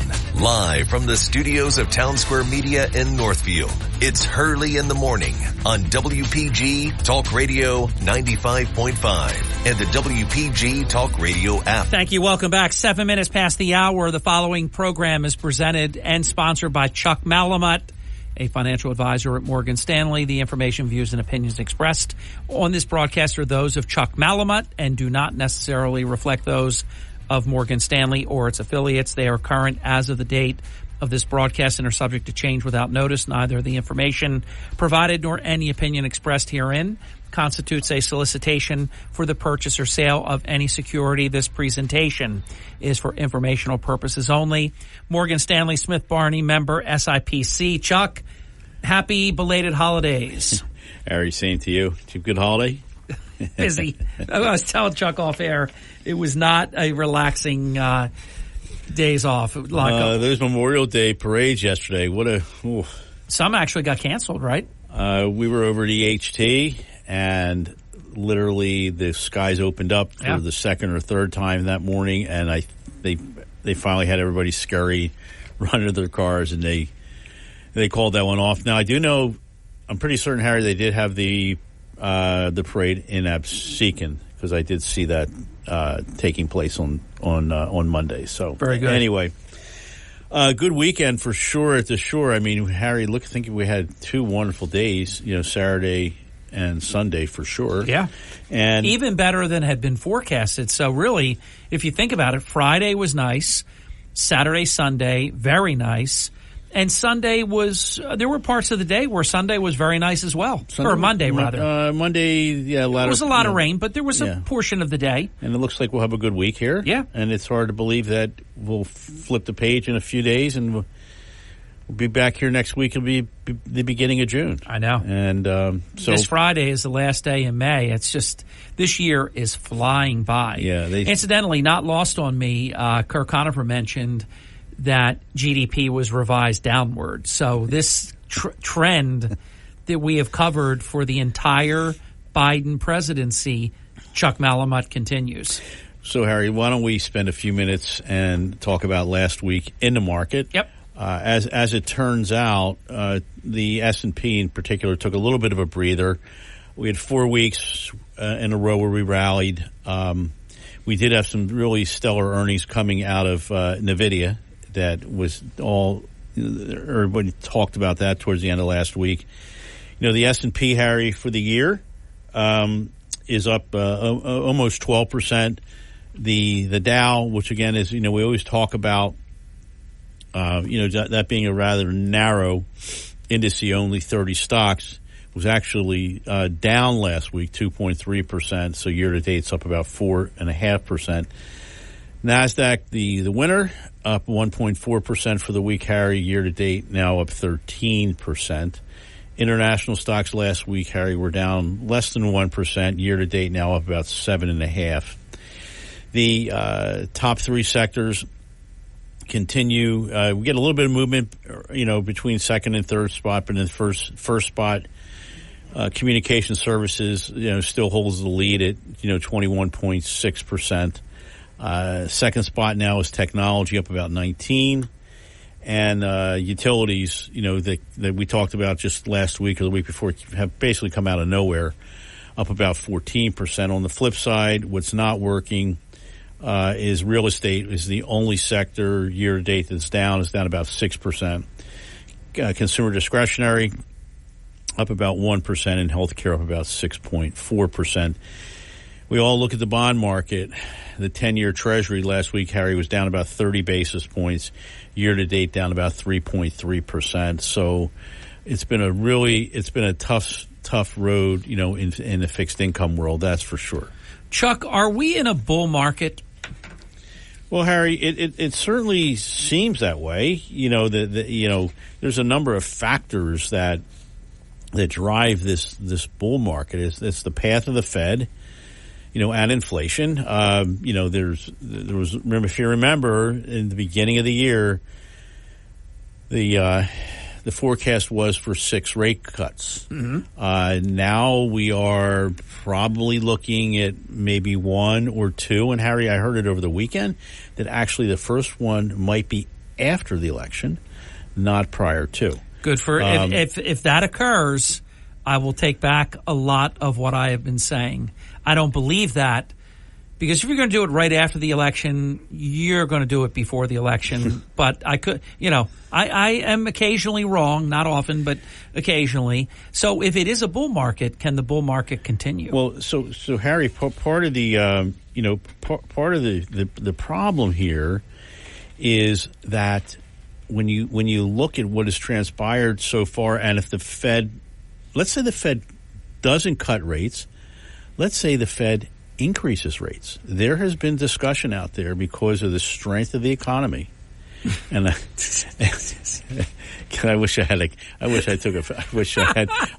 my camera out. Oh, so man. A picture is worth 1,000 words. I had Harry. a lot of stress this weekend.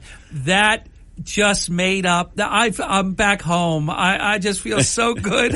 That's a fantastic comment. The economy is so strong. So we just don't know it. It's so strong. I mean, if you poll the average person on the street, I think they're going to tell you something a little bit different. Yeah. But what did happen? Could you say that again? Just one more time. No, I'm not going to say it again. Oh, darn it. No. Okay. Harry, earnings Q1 were better than expectation for the most part, and as we talked about this, that the companies weren't necessarily getting it done on the top line, but they were getting it done on the bottom line. They became a lot more efficient in the way they operated. And last but not least, it's all about AI and technology. Mm-hmm. You think about the number of jobs that will probably be replaced. Yeah. And where do all these people go? Are we doing a good job in creating new jobs of the future? Well, I mean, you go to like a Sam's Club, and I used to see for years, because I love it there, Chuck. I used to see for years and years this guy driving the Zamboni.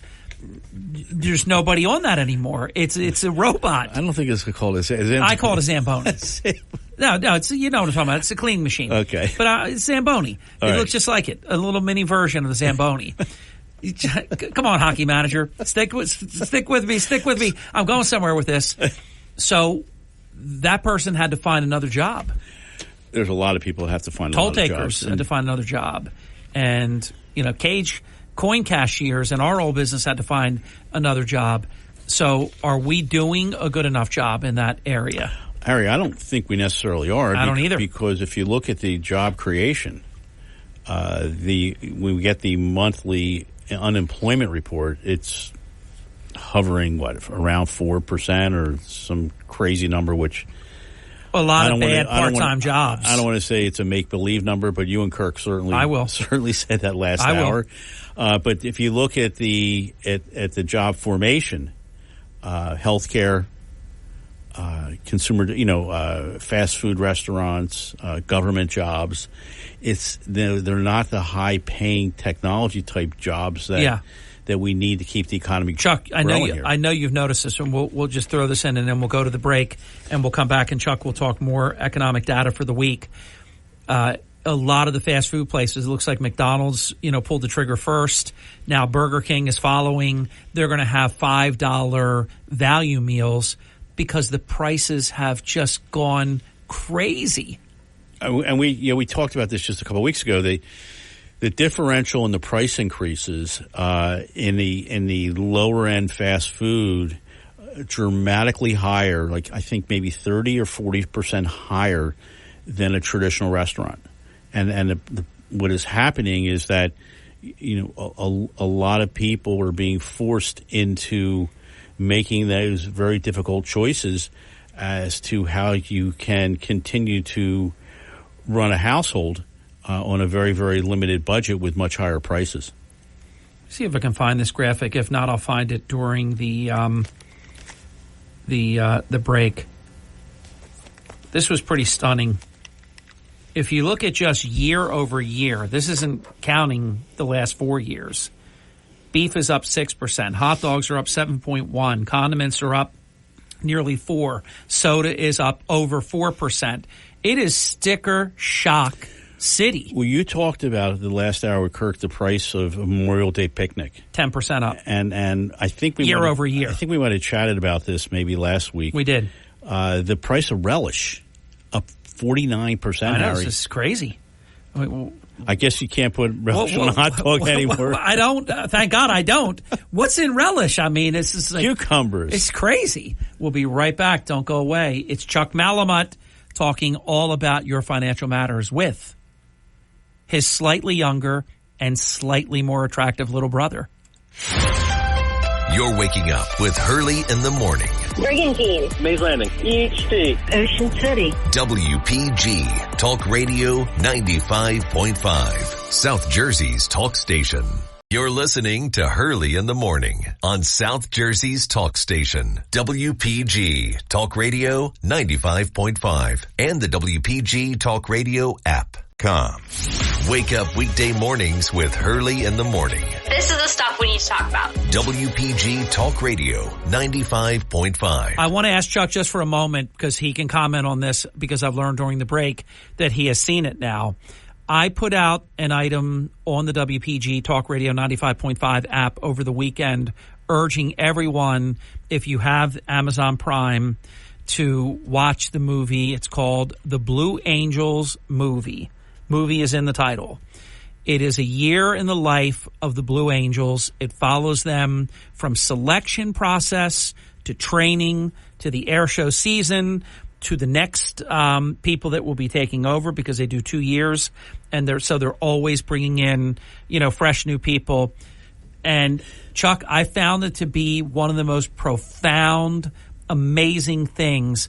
Is that not a great movie? Harry, I think I would, one, I agree with you. Two, definitely give it a 5-star. Three, me too. It's a great watch, and it was actually, I looked last night, it was 93 minutes in duration. You didn't get up. No. You didn't pause it. You didn't, you weren't doing other things. You were, we were definitely watching the movie, and yeah, if time allows, I'm going to go back and watch it again. I'll watch it again, and no matter how much you think you know about this incredible demonstration squadron, the Blue Angels, no matter how much you think you know, you will learn so much from this film. You do, Harry. And how many people do they travel with? I mean, there's 210 people are part of the team when you count everything that they do. Crazy. And they are just so disciplined. They're their biggest critics. They break down frame by frame everything that they do, and they seek perfection. And it was amazing. Well, you have to have perfection, because if not, it could be a disaster. They do a diamond formation that they advertised are within 18 inches of wings touching. They were within 12 inches in the one that we saw. Absolutely insane. And they literally, on the last air show of the year, so I started thinking about things. The later you get them in the show, in their schedule, the better they are. The better, because they just keep getting better and better and better. Amazing. So I cannot recommend it high enough. All right, Chuck, economic data for this week. So, Harry, we'll just segue right into that. So your favorite friends at the Fed, it's all about re-electing Biden. Oh no, I'm sorry, go. It's all about Friday. So this Friday, the personal consumption expenditure price index for the month of April that will be released. The consensus estimate is about up 2.7% year over year, and if they hit that mark, that'll be the same as we had in the month of March. Now, this is what the Fed is looking at. It's March or April? No, March was 2.7. Yeah. The expectation for April was going to be 2.7 as well. So we'll see. GDP, you guys talked about that. Revised downward. It's the second on Thursday. The Bureau of Economic Analysis is going to release its second estimate of first quarter GDP, and the National Association of Realtors, Harry, and we're seeing that now about office space and the price of a lease and what's happening with these buildings that are retrofitted or vacant. The National Association of Realtors will report its pending home sales index for the month of April. So even though it's a short week, it's hard to believe it is Tuesday. We're here together. I love it. But woke up this morning. Tomorrow's Wednesday. I said today's Monday. I said, well, no, today's not Monday. Today's Tuesday. And you did your homework early, Chuck. I did, Harry. I know. I had an opportunity, and so I said, I'm going to get you this information as earlier over the weekend. Yeah. So, sort of on a go-forward basis, we talked around this. What is the Fed going to do, with respect to interest rates? Well, they should be driven by market conditions. So they probably won't be delivering any rate cuts this summer. That seems to be the indication. It looks very bad for the incumbent president, because by the time the summer comes and goes, they say a lot of people bake in their decision 6 months out.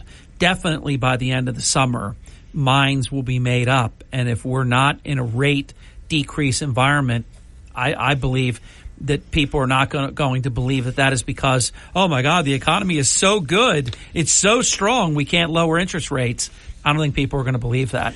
Yeah, so it looks like, Harry, that, every day it seems increasingly unlikely that the Fed's going to be reducing interest rates as we get the stronger batches of economic data. Now, does your team that sometimes says things like a certain percentage chance of a recession or a certain percentage chance of this or that, Is it more likely that there would be a rate increase than that there would be a rate decrease? Or I don't think we're quite there yet. I don't either. But I will tell you, if you remember just a few minutes ago, and we said it previously, that there was it's on the table though, isn't it? That's being discussed, that there was 6 rate cuts back in the beginning of the year, and now it looks like there's a 60% chance.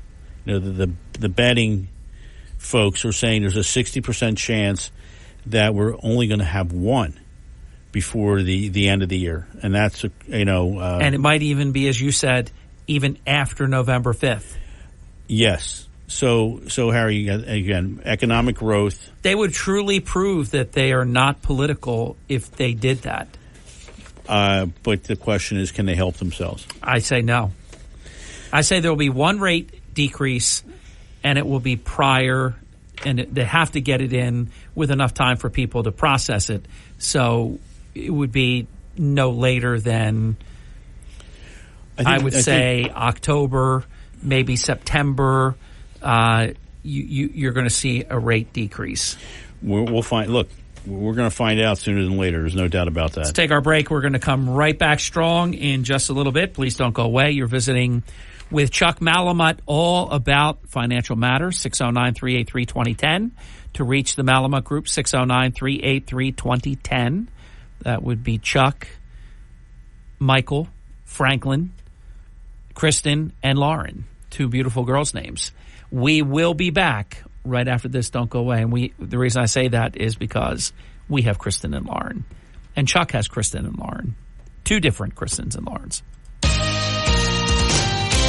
This is the Town Square, New Jersey Info and Weather Network. Thank you. Just about 30 minutes past the hour. I'm Harry Hurley with Chuck Malamut. 3 stories that you can follow right now on the WPG Talk Radio 95.5 app.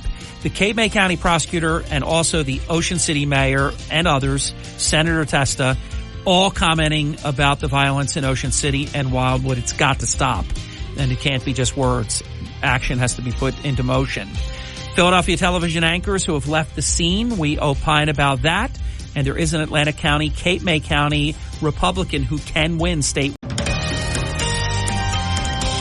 From the Town Square, New Jersey Info and Weather Network, I'm Chief Meteorologist Dan Zarrow. The big weather story, humidity scaling back today, and it'll stay away for the rest of the week. We'll see mostly sunny skies and a fresh breeze today. Still on the warm side with a high of 81 this afternoon. Tonight will be clear and comfortable with a low of 61. Tomorrow, sun to start, then clouds build in, high 78. Spotty late day showers and thunderstorms possible. Still a shower chance on Thursday. Get weather 24/7 wherever you are. Download our free mobile app today. This is an important safety. Enable our skill and tell your smart speaker, play WPG. You're listening to Hurley in the Morning. We live in a society where everybody is offended. WPG Talk Radio 95.5, South Jersey's talk station.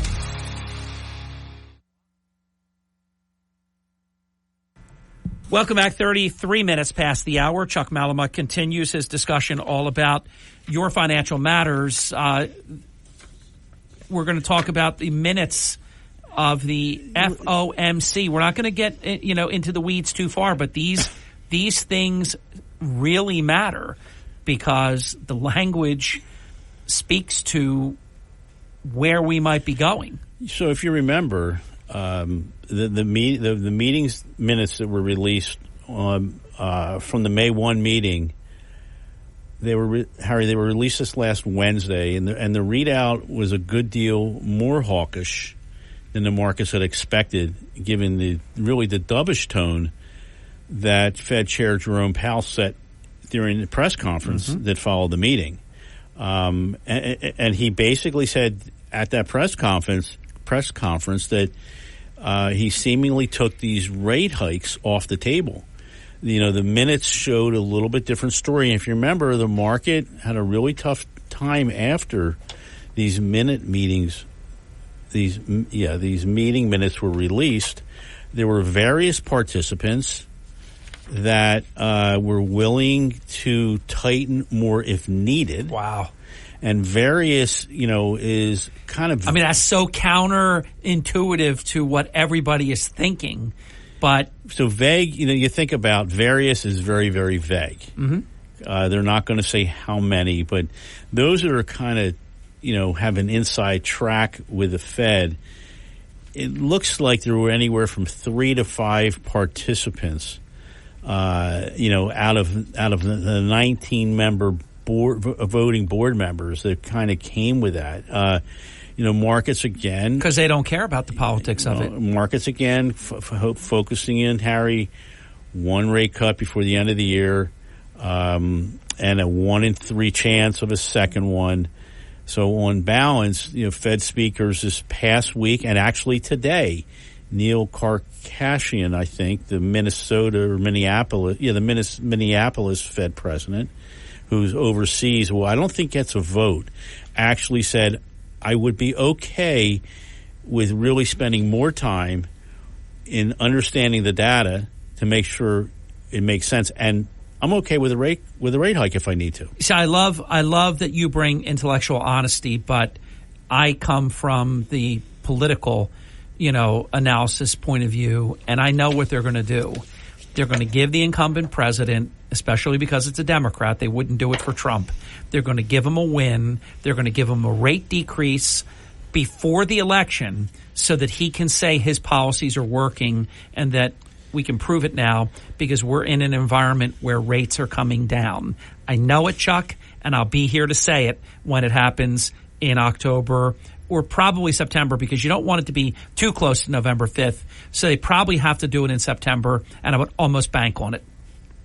All right. Mark the tape. We just did. Speaking of the incumbent. And this is something, Chuck, I'm really happy because sometimes this is towards the end of your agenda, and you have it smack dab right in the middle of your agenda. So we get to it, and we can really get our teeth into this. The president has canceled yet more student debt. This is really remarkable in light of the Supreme Court decision that he keeps just doing it anyhow. Harry, look. I'm amazed by it. I am flabbergasted by, you pick and choose the winners and the losers here. So, and you know what this is about. Can we say this on the Malamut Show? I mean, this is literally to get votes. I think you're right. Because the president is struggling with younger voters. And so if millions of people, you go and you go just eliminate their debt or very favorably impact their debt, this really is, it's a disgrace. So last week, Harry, they canceled an additional $7.7 billion in U.S. student loans. The total now stands at $167 billion of loan cancellations. And it's crazy. And again, as we started on this topic just a minute ago, if the Supreme Court ruled against it, how are they able to accomplish because he says he keeps finding ways to do it. That's all we get told. I'm going to keep finding ways to do it. It's up for people to decide whether this is something that you want to vote for, or if you think that this is wrong to do this. I would think if this was a different president and they were doing it, they would really be getting crushed with that they're actually committing a crime, violating a Supreme Court, decision, the highest court in the country. This is another area that has been very unusual for us to ever be able to talk about on your show, Chuck, because America always is first. We seem to bring the world out of recessions. Of course, we've never acknowledged that we even had one. But other countries are actually ahead of us now. So, Harry, if you look at Canada in particular, yep. Their consumer price index rose 2.7% year over year. During the month of April, it was down from 2.9% in March. The markets right now are pricing in about a 65% chance of a quarter point rate cut from the Bank of Canada at its June meeting. So again, as you said just a minute ago, we're no longer in that number one spot. At the same time, last week, European Central Bank President Christine Lagarde reiterated the fact that there's a very, very strong likelihood of a quarter point rate cut at their June meeting as well. So we're staying where we are, and they're reducing theirs. She's pretty confident that the ECB has inflation under control. So, there's now, Harry. I'm almost certain there's more countries that are in that same position as Canada and the ECB, but we're not there yet, kicking the can down the road with respect to where we are. Well, with nobody these rate cuts. I think it's fair to say, because nobody has the ability that we have. No other country has raised the amount of spending the way that we have. Trillions. Yeah, I think Kirk said last hour 1.7 trillion that's been approved but not allocated, and maybe that should just be canceled. I would think so, and that will definitely help the fight. With the fight against inflation. Yep, agreed. What does T+1 mean for you, Chuck? So, Harry, years ago, you would, when you bought or sold a security, you would have 4 days to either pay for it or 4 days to be paid. That was trade day, or T+3.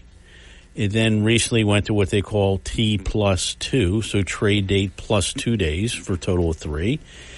So today, actually, Harry, we're going to what is referred to as T+1. We've come a long way, Harry, since the early days of Wall Street. When think about it, traders were actually exchanging stock certificates or physical pieces of paper, in these face-to-face transactions. So that is certainly happened many, many years ago. So over the past century, you have all these different central clearinghouses. You have these electronic trading platforms, and obviously the internet have made the process of executing trades pretty instantaneous. You think about it, you can get a trade done within seconds, and it only takes a handful of taps and swipes, when you're, either, online or you call us, to buy or sell, an exchange traded fund as an example. But so now what is happening as of today, we're now going to what is referred to as T+1. So a total of 2 days, and that's what is referred to as settlement. It's the latest step, moving forward when we go from that T+2 to T+1. So if you want to get paid, you get paid faster.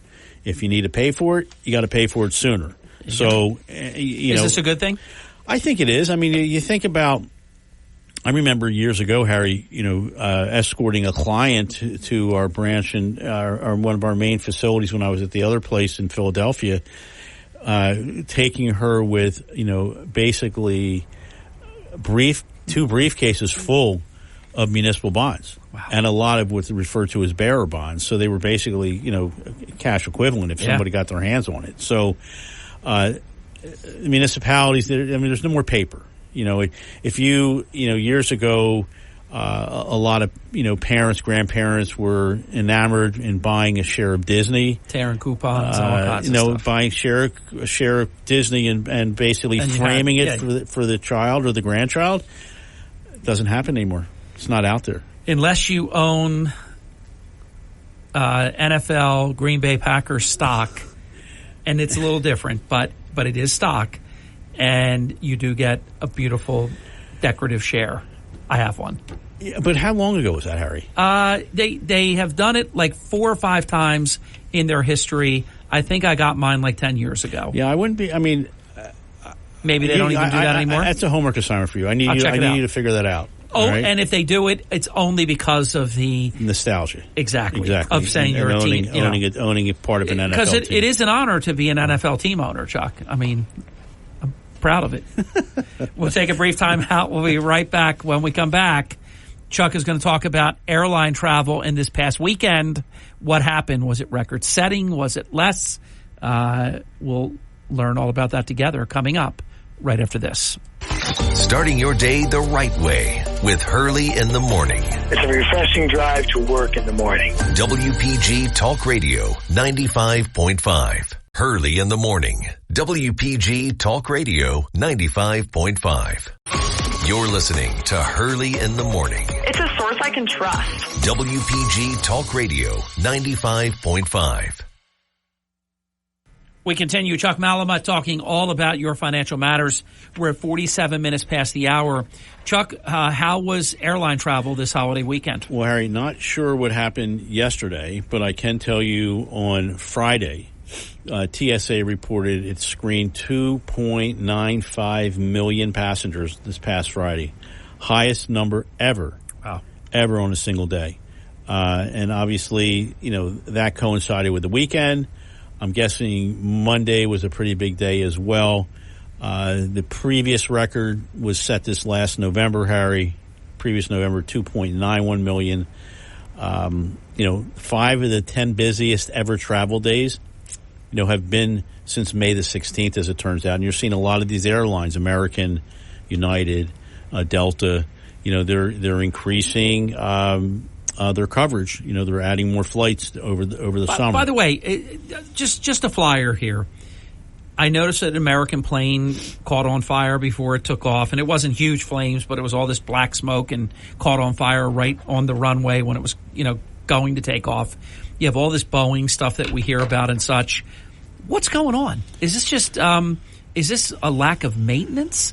Is this aging equipment? Is this... I think it's all the above. Something's up here. You think about the amount of time that a plane is actually on the ground. Yeah. They obviously are scheduled. They do have scheduled maintenance. They take the plane out of the fleet for an extended period of time. But there's this battle now between Boeing and the airlines as to who is responsible for certain maintenance within the aircraft. And... Has Boeing's reputation, I know you don't talk about any one company, but this is just a general type of interest story.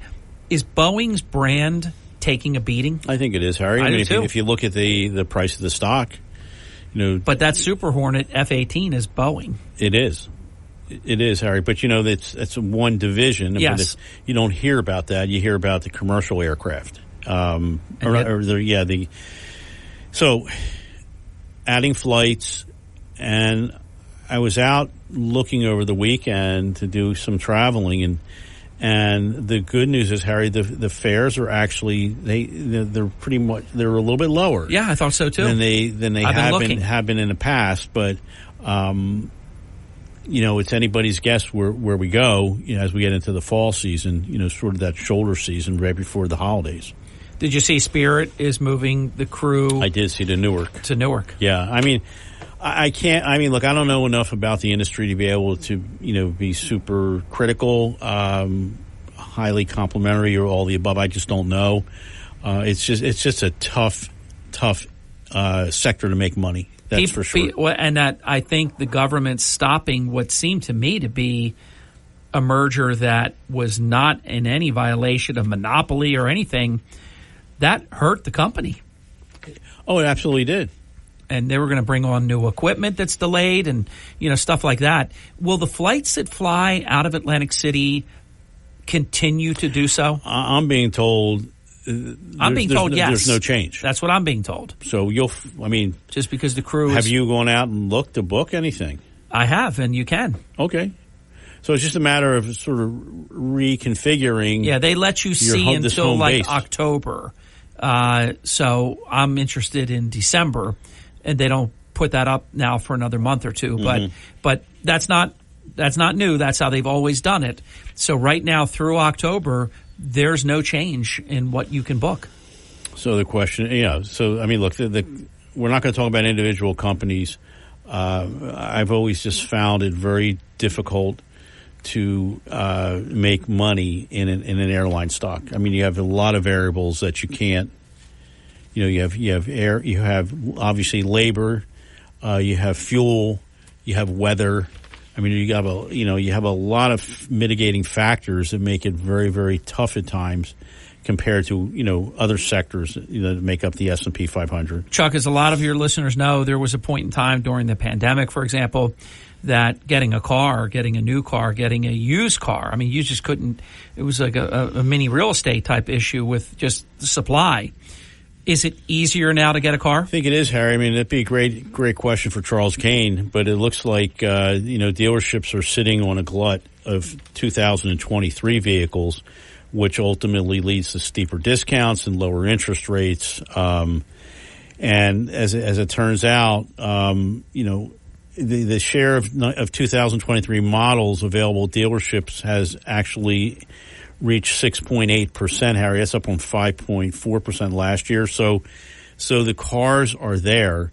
So now that you have these higher inventories, the average discount looks to be about $4,000. Oh. More than double what it was just a year ago. And, these promotions could give some relief to consumers that have these higher, overall cost of car ownership. Think about, we haven't talked about auto insurance. And people are holding on to the cars they have. Maintenance of the vehicles.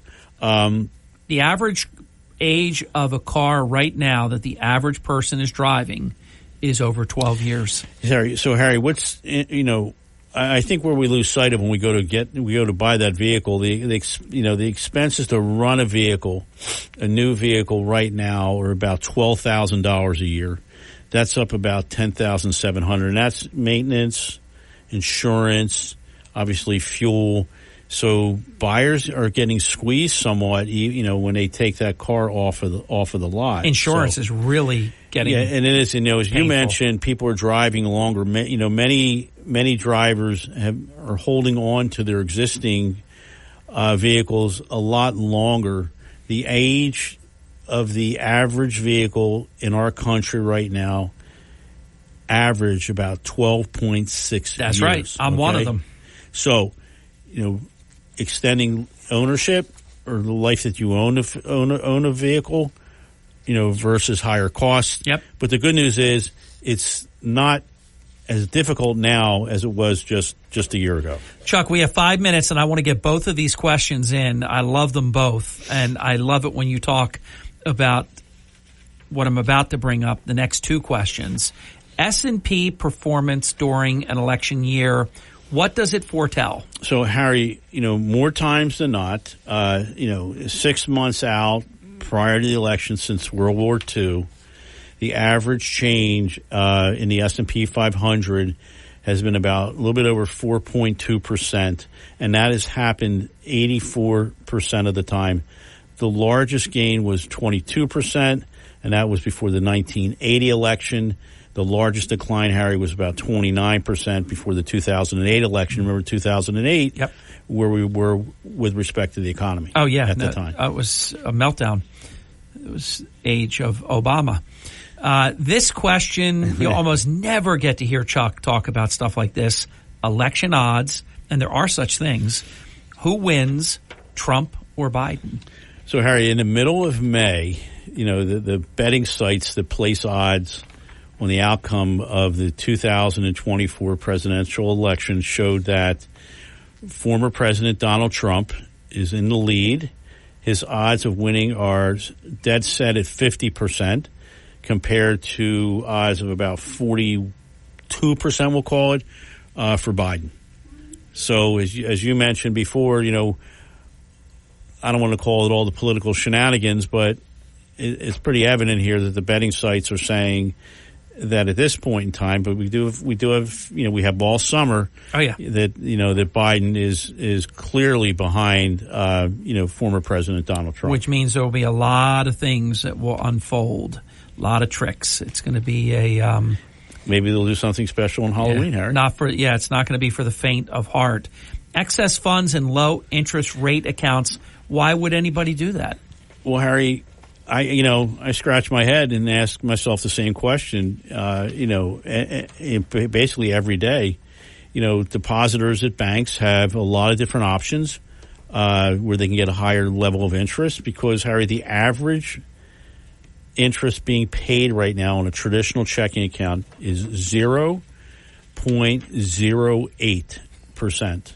So less than 1/10. It's almost Faber University, Animal House. Less than 1/10. Less than 1/10 of 1%. And many people, Harry, really don't know. Believe it or not, there's 42% of Americans right now that don't know what a money market fund is. Okay, 32% are not familiar with CDs. So this all goes back to we've talked about ad nauseum. It seems like offering financial literacy in the schools at a very, very young age has to happen. I mean, I think if you polled your listeners, they understand what a money market fund is and a CD, but there's a lot of people out there, Harry, that have no idea. Chuck, here's another thing you and I have no idea, because we just worked from the time we were not even teenagers. We worked really hard in the casino industry, 6 days a week, very long hours. It wasn't like 6-8 hours a day. It was very long hours. What is with uninspired workers in our country? Harry, recent survey I was looking, about 38% of employed Americans say they never felt more uninspired at work. Uninspired. It's terrible. 40%, another 40% said they struggle to find time for themselves during the workday.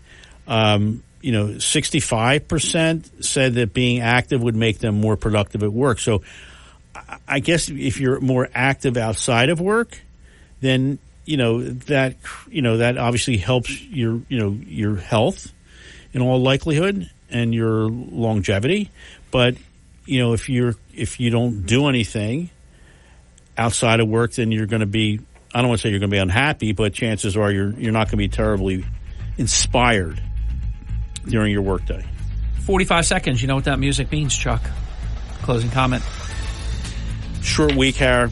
Love it. The big report on Friday, PCE, your favorite friends at the Fed, anything goes. But it looks like right now, it should be relatively quiet. We only have a few companies, still scheduled to release earnings. And we'll be back again next week. Is it hard to believe that almost the second month of the second quarter is almost in the rearview mirror? Harry, it's crazy. It's crazy. What's really crazy is we've been doing this together 32 years. Almost 30. It's July 1st. Okay. I can't wait. Thanks for having me on the number one talk show in South Jersey. Thank you, Chuck. And you know what? July 2nd. You'll be on Tuesday, July 2nd.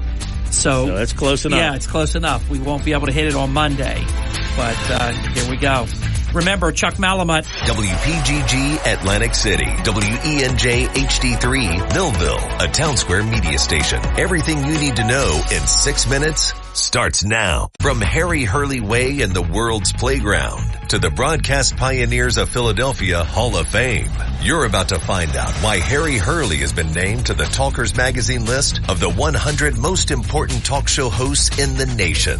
Live from the studios of Town Square Media in Northfield, it's Hurley in the Morning on WPG Talk Radio 95.5 and the WPG Talk Radio app.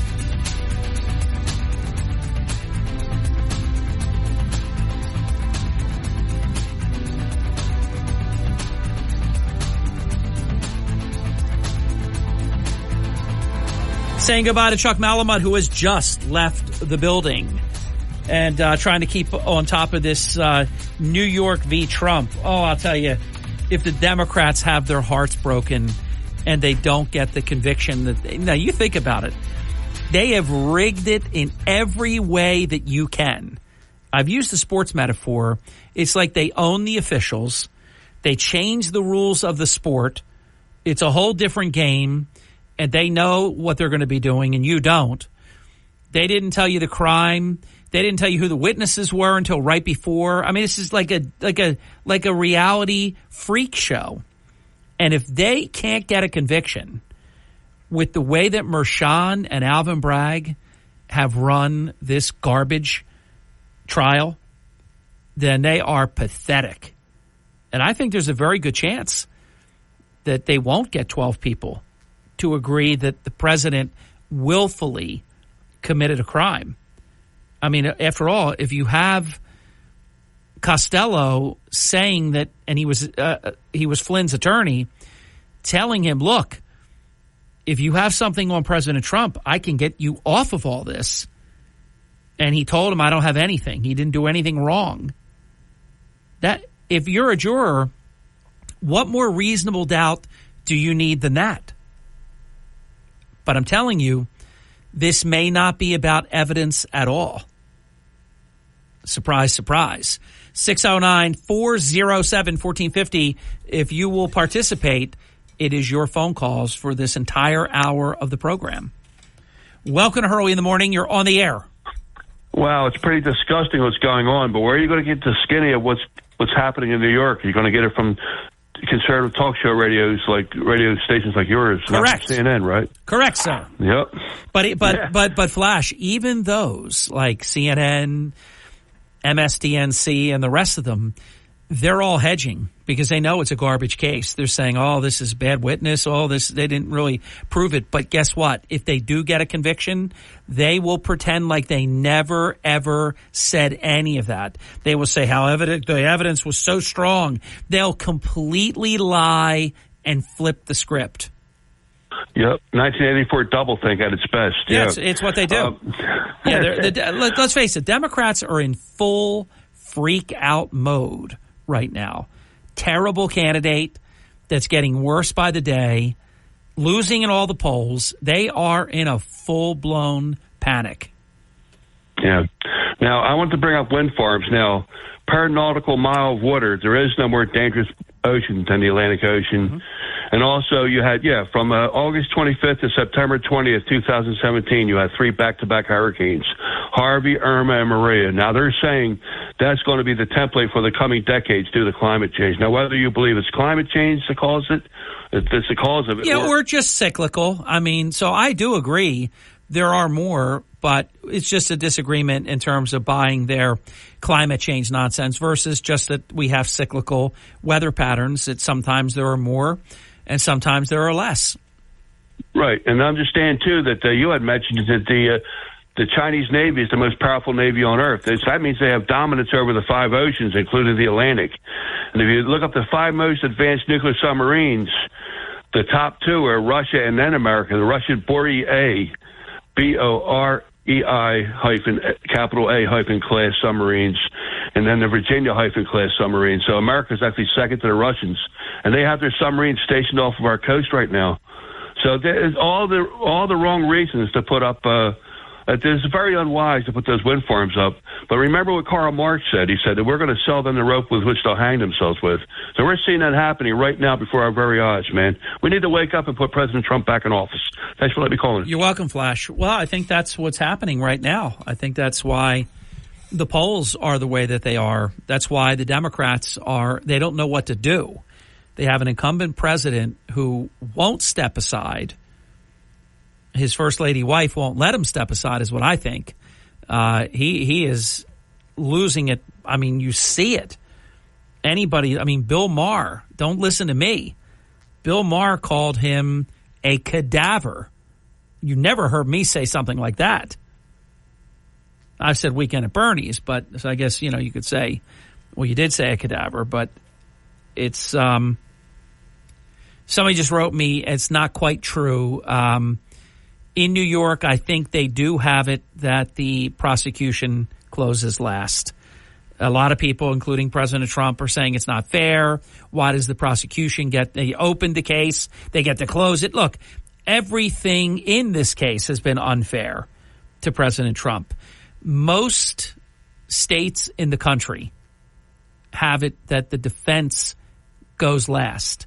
Remember, because it is the prosecution that has to prove, and sometimes it's by a preponderance of the evidence or a reasonable doubt. There's different standards depending on the level of charge that you're dealing with. So this particular case with President Trump, the burden is by reasonable doubt. And jurors get to decide what that means. A lot of this is not as hard and fast as you think. I'm telling you, I really believe this. I think some or all, maybe the 2 attorneys won't, but most of the jurors, they're going to go into that deliberation phase and not really know what is the charge. They're going to hear about these 3 things that you can find him guilty of. Now, keep an eye on something that not many in the media are talking about. And I think this would be a mistake because it would give – I know what juries are capable of for a lot of reasons. My job, and this is just an area that I follow very, very closely. I have been on mock juries. I really do know hanging around people like Paul D'Amato and Bob Sandman and John Zarek, you get to know. And again, I had the opportunity because of Paul to sit on a mock jury, and it was a phenomenal experience. We did it just like jurors would do it. We did the whole, shebang. Here's something to keep an eye on. The defense could ask, I wouldn't do this, just like I wouldn't have brought Costello. But he didn't hurt them, I can tell you that. But I wouldn't have done that. You don't have to win the case a second and a third time. You just have to win it once. I wouldn't have done it, but they did. And I don't criticize it. I wouldn't have done it. Here's another thing I wouldn't do, and I hope they won't. But it's easy for me to say. If they offer the jury to find President Trump guilty of a misdemeanor, did you know that a defendant, I didn't know this until maybe a month ago, a defendant can waive the statute of limitations and agree to be considered for a misdemeanor. And I'm going to tell you what that would do. That would let this jury say, well, look, we didn't like that felony stuff. We didn't like that at all. All right, we can do a misdemeanor? Just remember, I've given you the Atlantic City police officer, Tad DiLorenzo, example. When a jury of really, I can't say all of them, but I knew two of them very, very well. Both are now deceased. And I got to know a third. We had him on the program many, many times. They all said there were people in the jury that didn't like cops and that they weren't going to let the cop get away with everything. And they did a compromise verdict where they agreed to find the police officer guilty of filing a false police report. They really believed, because you can't flat out come out and say, if you find my client guilty of any charge, he's going to lose his job, blah, blah, blah, blah, blah, blah, blah, blah. You can finesse it, sort of, but you can't come right out and say it. I think you should be able to. If they're allowed to say you did something, you should be able to say, no, I didn't, and if you find me guilty of anything. And he never filed a false police report. It was a bogus charge. You know what they do? They load you up with charges, thinking you can't run the entire table. So this particular jury decided, hey, it could be worse. They could have held out, and it would have been a hung jury. But they were thinking about a next jury that might convict this officer of the more serious things. They didn't realize how serious convicting a police officer of filing a false police report, how serious that is. Lost his job, lost his pension, lost his freedom, lost his life. He died. I don't think any of that would have happened.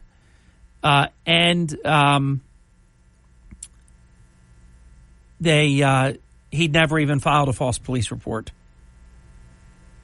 It was a bogus charge, and the jury decided that it was going to be an easy compromise.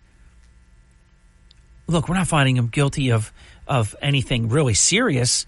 He'll be back to work on Monday, they thought. This was like a Friday. Wrong. Destroyed. They destroyed this individual. I don't want them agreeing. Look, you're going to convict Trump. You're going to convict him of a felony. Now, it's all going to get overturned anyhow.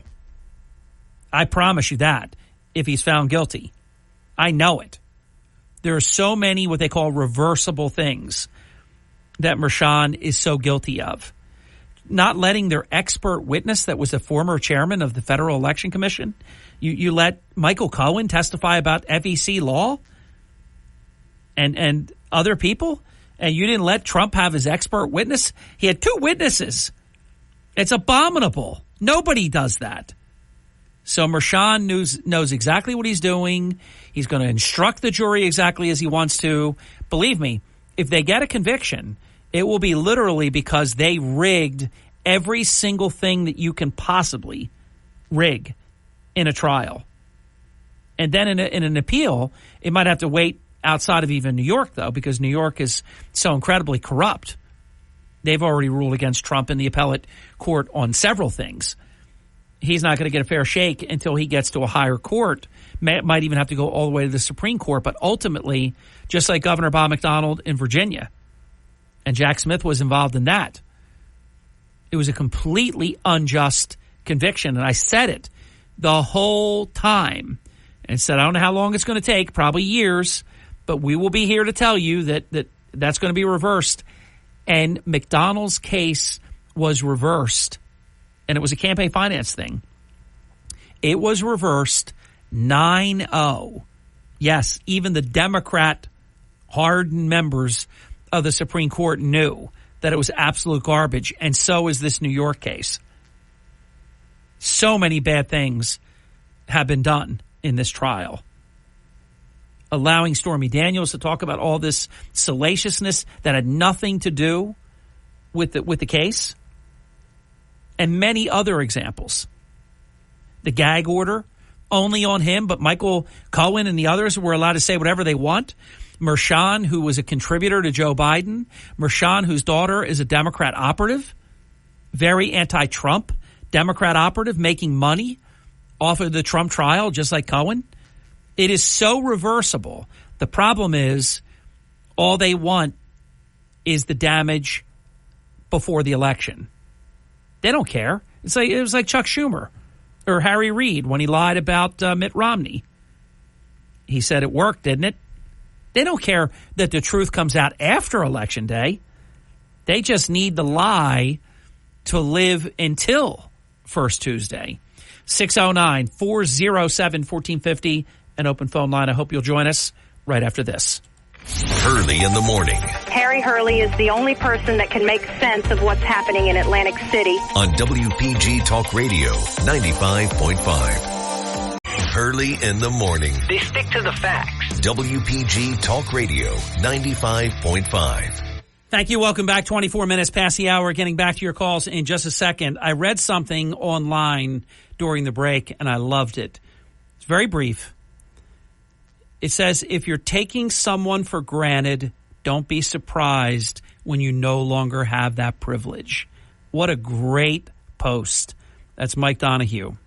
And it reminded me of something that I saw over the weekend. It also about something I wrote about a number of years ago. Never stay somewhere that you're not wanted. Never stay somewhere that you are tolerated. Only be where you are wanted.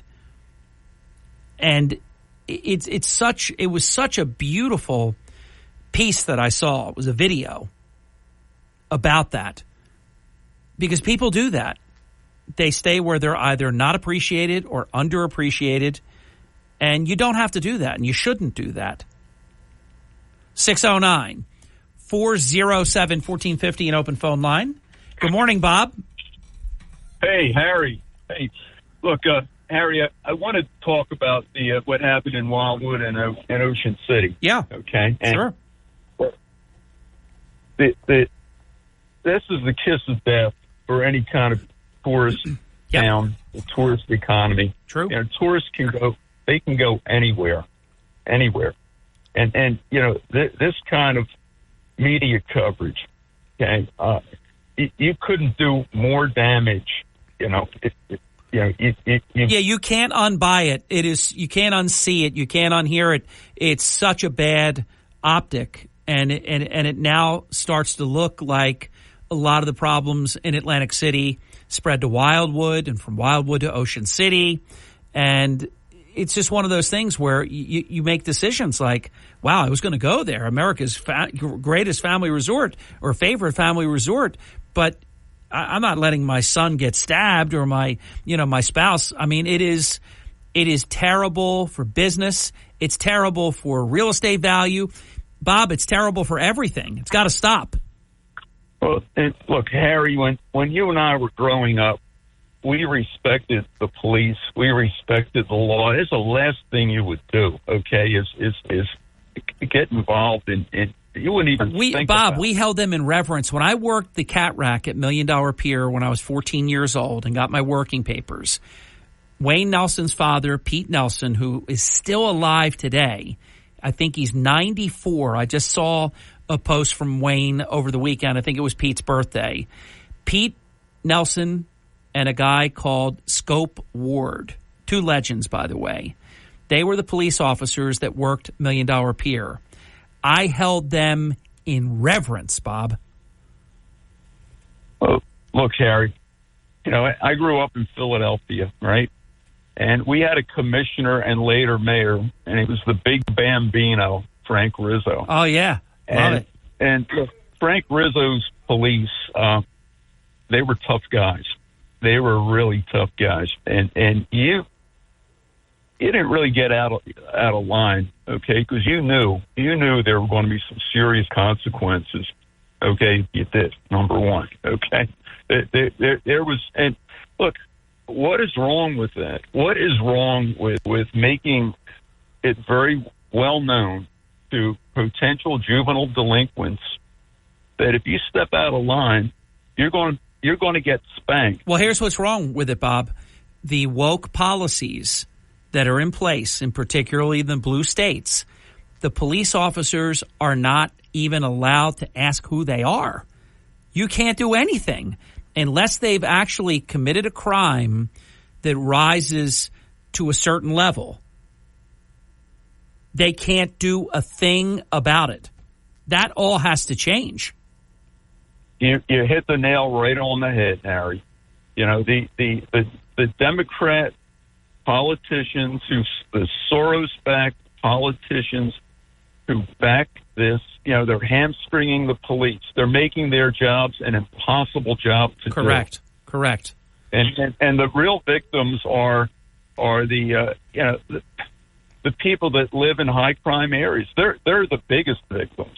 I mean, we're all victims of this, but the people that live in North Philadelphia and Atlantic City, they're the real victims. I mean, they're getting crushed by this criminality. Let me remind everybody.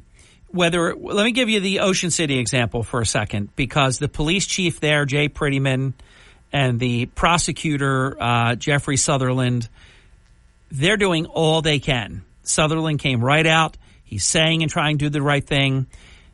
Almost all of the troublemakers were not majority age. They were underage drinkers. You've got this recently adopted cannabis law that says if you're under the age of 21, they cannot even consent to a police search for marijuana or alcohol. Previously, teens that were caught with these things could be arrested. There's your game changer right there, my friend. Wow. Did you know that? No, I didn't know that. Nobody knows it.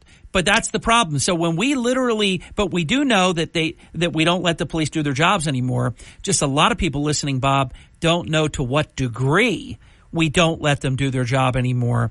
These juveniles do know that they get to do what they do with impunity, and nothing at all is going to happen, period. And they're ready for the next time. Well, look, Harry, the voters of New Jersey need to know, and just as Obama told us repeatedly, elections have consequences. Yeah. All right. And in New Jersey, we have a chance. Curtis Bashaw running for Senate, send a message. In Florida, Harry, we don't have this problem. Right. Governor Ron DeSantis, you have a Soros DA that's not enforcing the law. He gets fired. Yep. That bum in Tampa, he wasn't enforcing the law. He was letting the criminals do what they want. And he got fired. Got rid of them. That's right. So, no, there's no question about it. It is all, and as we say all the time, elections have consequences. Think about the next 4 years in America if Joe Biden gets 4 more years to do the crap that he's planning on doing. Harry, in Florida, police officers that are many times not welcome in blue states anymore, and they realize it. You're a police officer, you relocate to Florida, you get $1,000. I think it was at least $1,000 signing bonus. Yeah. You're appreciated in Florida if you're a good cop. There you go. And you get backed. You're indemnified. You get backed if something happens. In so many of these blue states, who would want to be a police officer? The system is trying to take you down. I mean, it's all sort of through the prism of the cop is wrong. Exactly. Yeah, exactly. it's terrible. Yeah. But yeah, this Bob, I'm glad you called. We did a lot on this early in the program because I'm going to be spending a lot of time on this, not to highlight bad news, but we have to find a way to stop this. People getting stabbed, people running and drinking and breaking stuff and terrorizing people and disrupting. That cannot be allowed to become normal. Look, Harry, this is a threat to our entire economy here. I mean, and it's a big deal. It is. This is really a big deal. I know. It's going to hurt all of us, not just the few wealthy, motel owners and restaurant owners. Okay, it's going to hurt all of us. Absolutely. This is an economic wasteland here. Ooh. Well, we have a say, though. We need to change leadership. We need to change the laws. Police officers need to be able to deal with juvenile offenders much more than they can right now. All these things can be fixed, Bob. Well, we better get to work, and we better support politicians that want to fix it. There you go. All right, my friend. We'll be in touch. Take care. Talk to you real soon. Bye-bye. See you, Bob. When we come back, your calls in the order that they've come in, you'll be next, and you'll be right after that. Don't go away. It's open forum, and we've got 33 minutes. Straight ahead on the Hurley in the Morning program. In a world full of fake news, AI, and unverified information on social media, where can you get the latest, most accurate South Jersey news? WPG Talk Radio 95.5 and the WPG Talk Radio app. Don't wait for the newspaper to come in the mail. The WPG Talk Radio app is updated around the clock from New Jersey's largest radio news team. Accurate, dependable, reliable.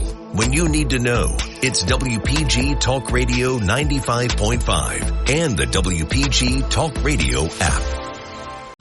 You're listening to Hurley in the Morning. Established, reputable. WPG Talk Radio 95.5. Hey, thank you. Welcome back. Here's a description by Vocation of the 12 people that literally have President Trump's freedom in their hands. Now, I don't want to overstate the case, and I haven't.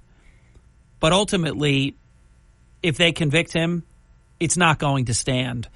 And I would hope they would just do the right thing, because you really never want to be a part of something that is just colossal failure. The judge is going to be disgraced, and the jury will be as well. Juror 1 is a salesperson. Juror number 2 works in investment banking. Juror number 3 is a corporate lawyer. Juror number 4 is a security engineer. And by the way, the very first 4 that I share with you are men. Juror number 5 is a woman. She's a teacher. Juror number 6 is a woman. She's a software engineer. Juror number 7 is a man, civil litigator. Juror number 8 is a man, retired wealth manager. Juror number 9 is a woman, speech therapist. Juror number 10 is a man, works in commerce. And juror number 11 is a woman who works in product development. And finally, juror number 12 is a woman who is a physical therapist. The vocations of the 12 jurors.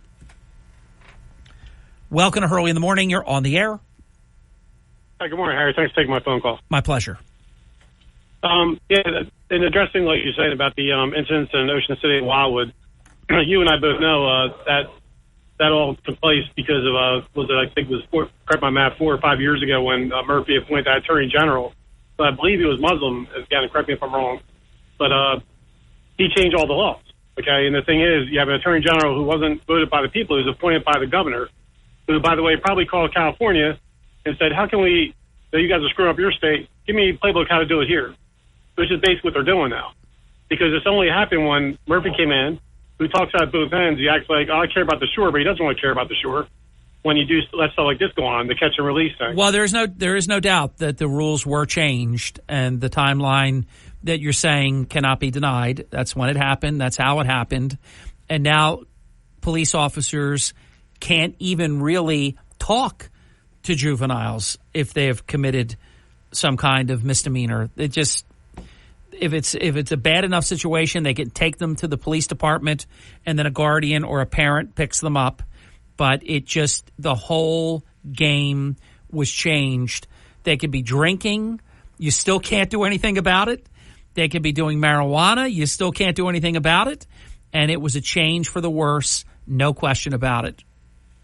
Right. So, I mean, I guess I think it goes. I mean, we elect Dexter Gurley for governor. He has to appoint an attorney general who's more with the police, and then we can roll back these laws, I guess. Is that how it works, Harry? Yeah.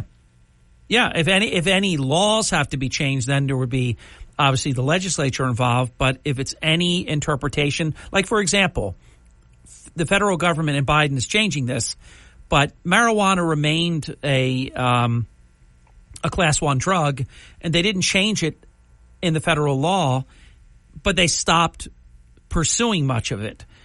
At the state levels in multiple states, they actually decriminalized. And in other cases, if they didn't change the laws, they didn't enforce the laws. So people know what, they're charging and what they're not charging. And when you do it in the way that they have done it, you get these types of negative results. If people know that underage kids can drink and do certain drugs and nothing happens, it's not an accident that behavior not only continues but also accelerates. And we saw Wildwood initially, then Wildwood again, and Ocean City, and it's not an accident. No, and in my opinion, it's just like this Murphy, that new attorney general he appointed that replaced the other guy, isn't doing a damn thing either. He just remained quiet, going on with status quo. He's not changing nothing either. He's just going along with whatever this guy Murphy appointed. So the thing is, Murphy's basically taking the playbook from AOC, from Kamala Harris, like the four minorities. We can't do this. We got to slap them on the wrist and it's okay.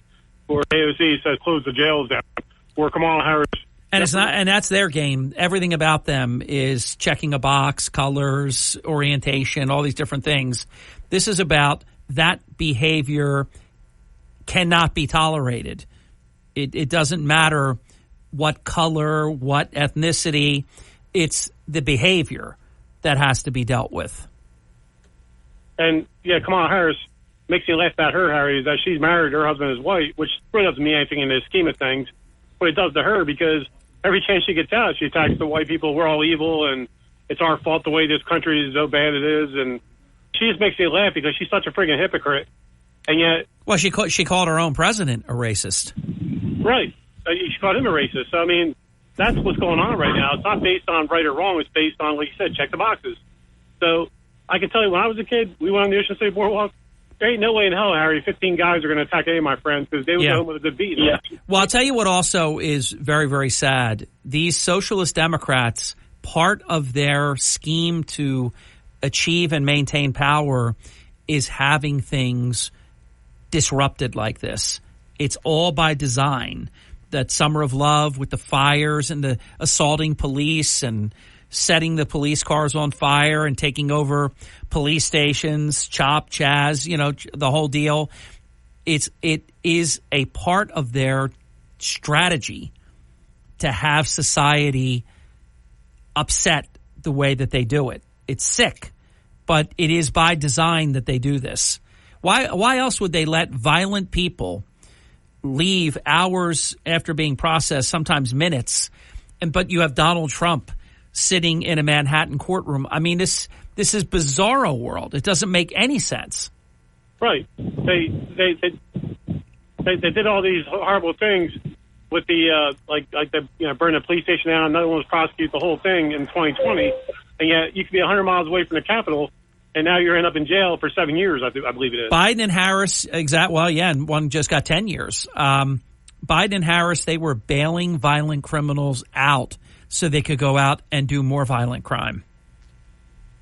Yeah, and you just broke the news, I think, a couple weeks ago in Atlantic City. Wasn't there a story, Harry, where this guy, he basically robbed the car or stole a car in the morning, got let out, catch and release, stole another car in the evening, and they had to arrest him again. Correct. Twice in one same officer arrested the same person twice in the same shift, not even day, same shift. I mean, come on. That's how crazy it is. That's what they want, though. That's woke America. For them, that works. It doesn't work, and all it does is divide. And I know you have a lot more calls. I just wanted to get that point. Thank you. You did good.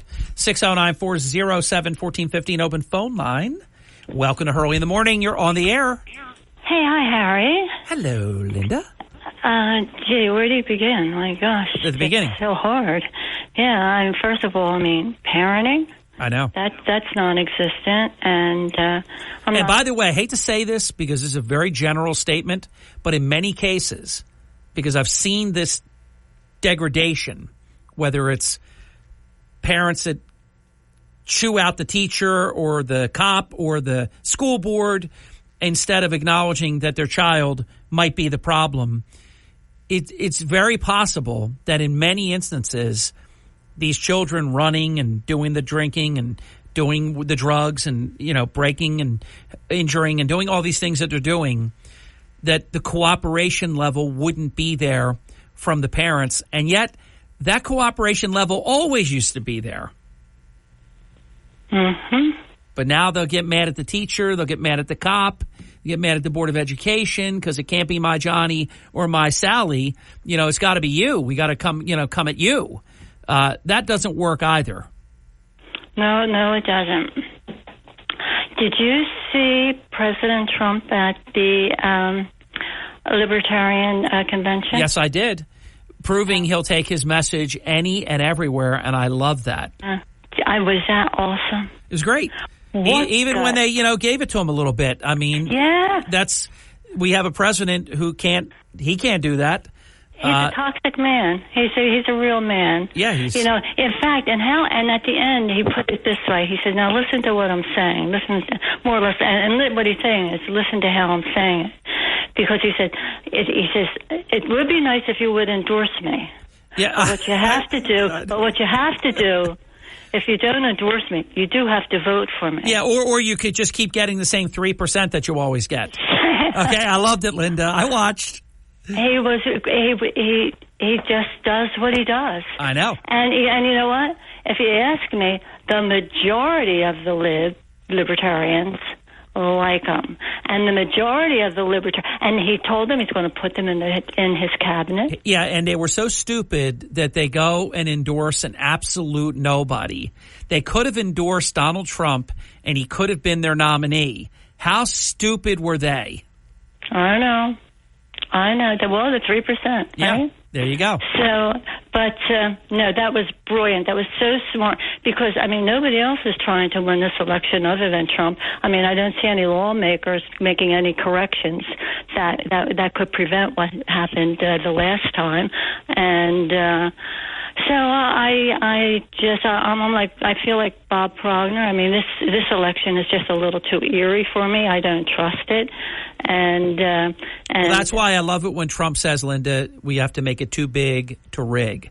That's what I said. If you remember, I was very concerned about Joe Biden winning the presidency in 2020 because we were voting strangely, all vote by mail, a lot of Democrat changes in the rules and different things. I said Trump has to win by a lot in order to make sure that they can't take it. And that is even more true now. And especially with the libertarians, he says, we're going to lose our country.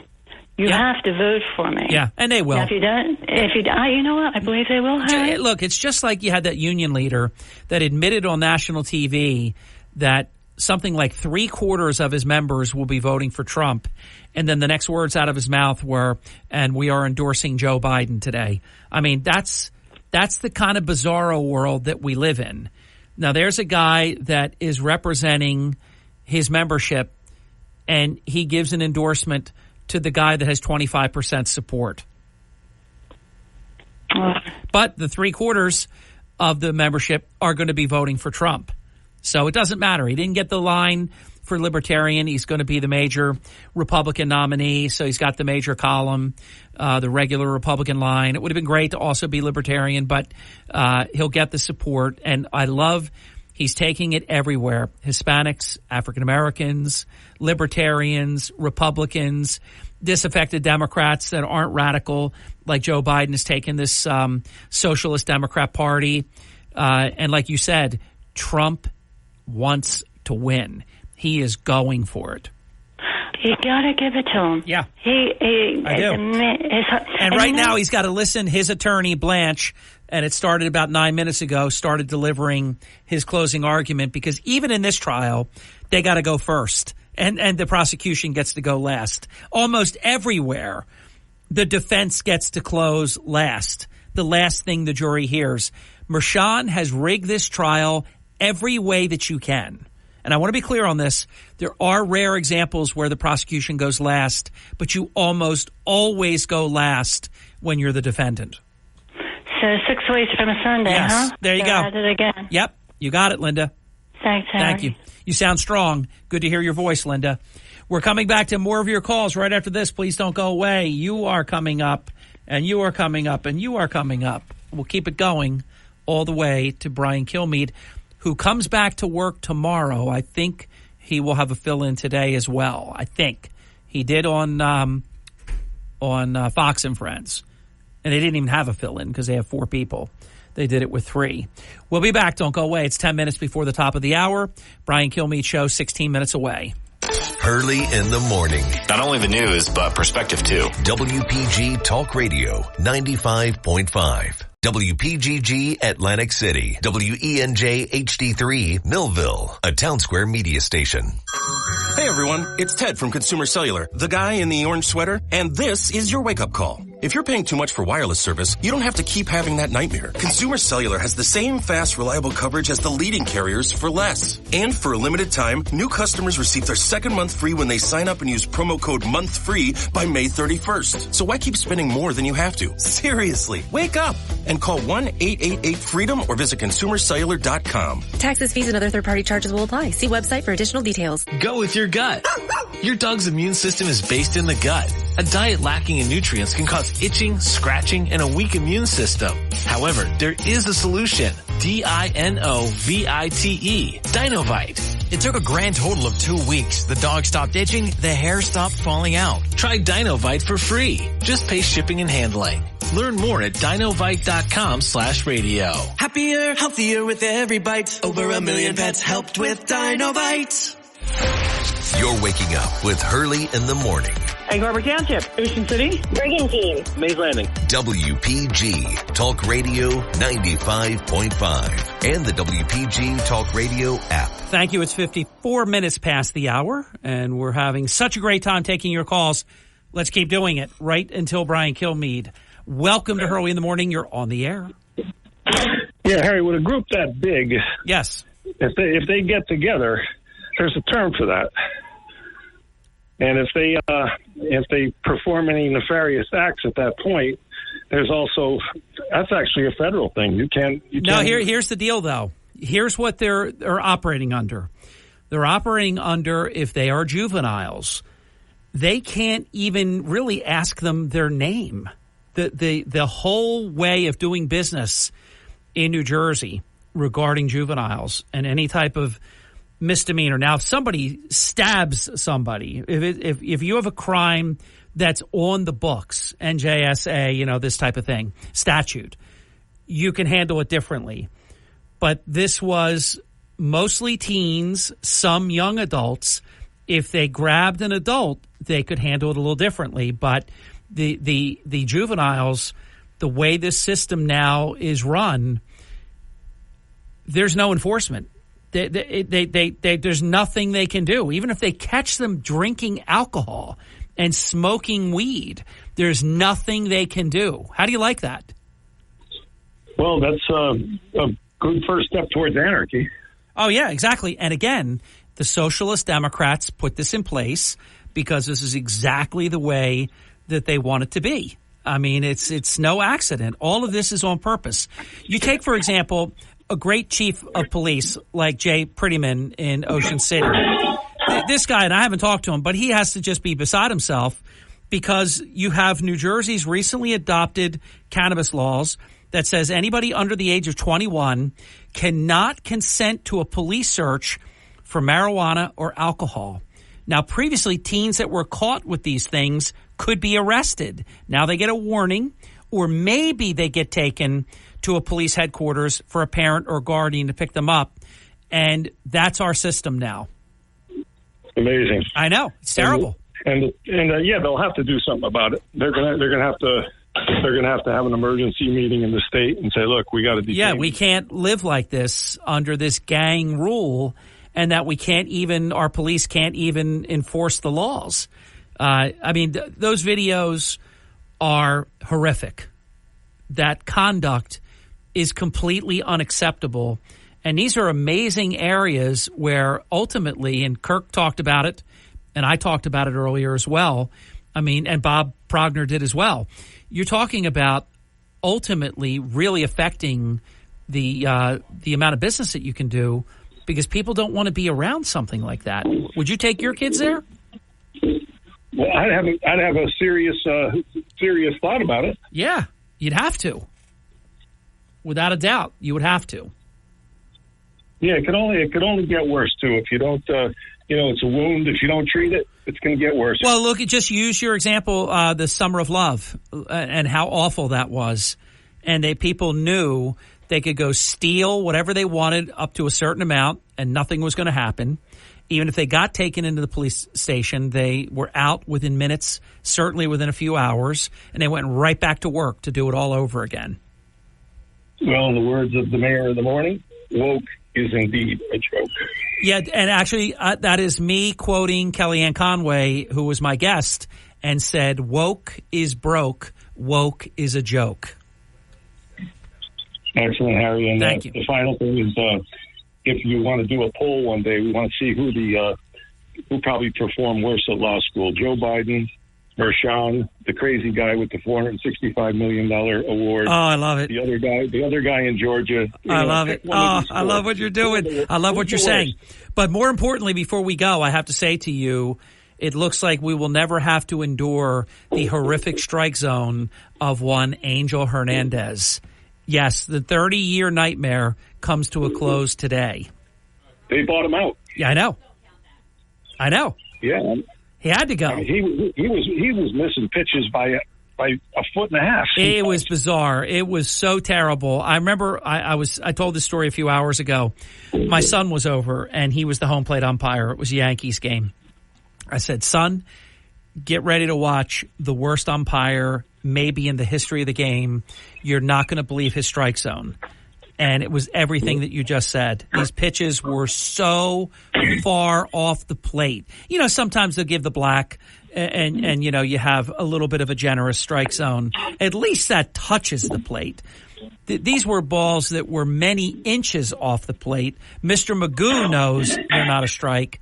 And, yeah, he had to go. But they paid him to go.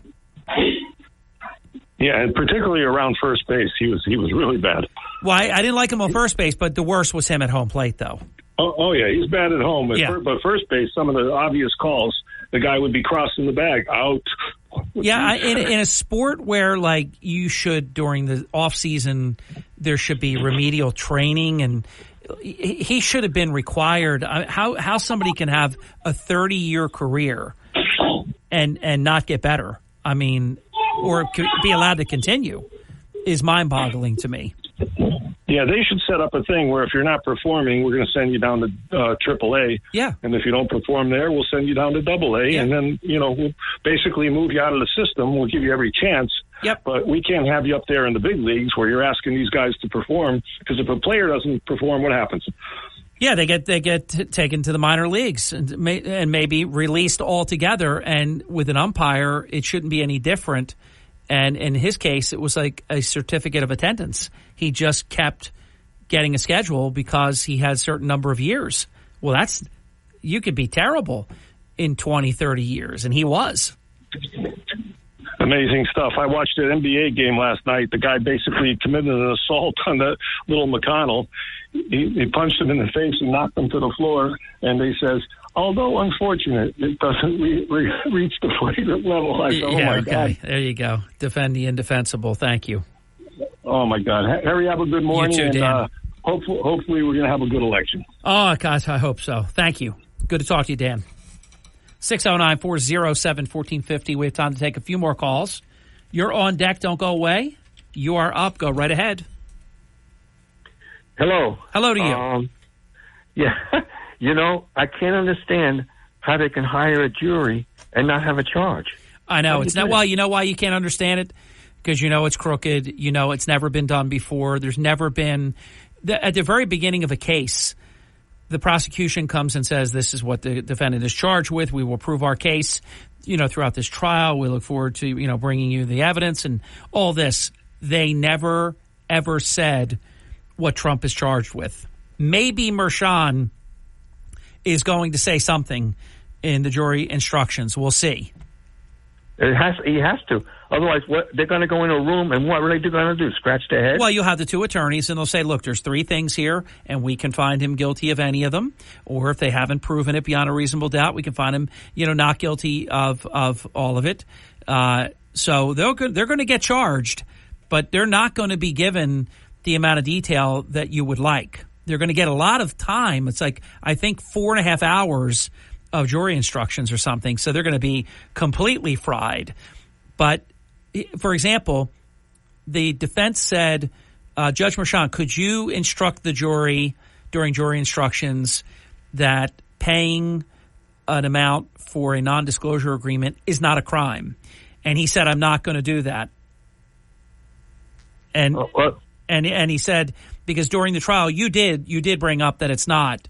But it's a big difference. If the judge is saying it's not a crime, they're not believing every word that they hear in this thing.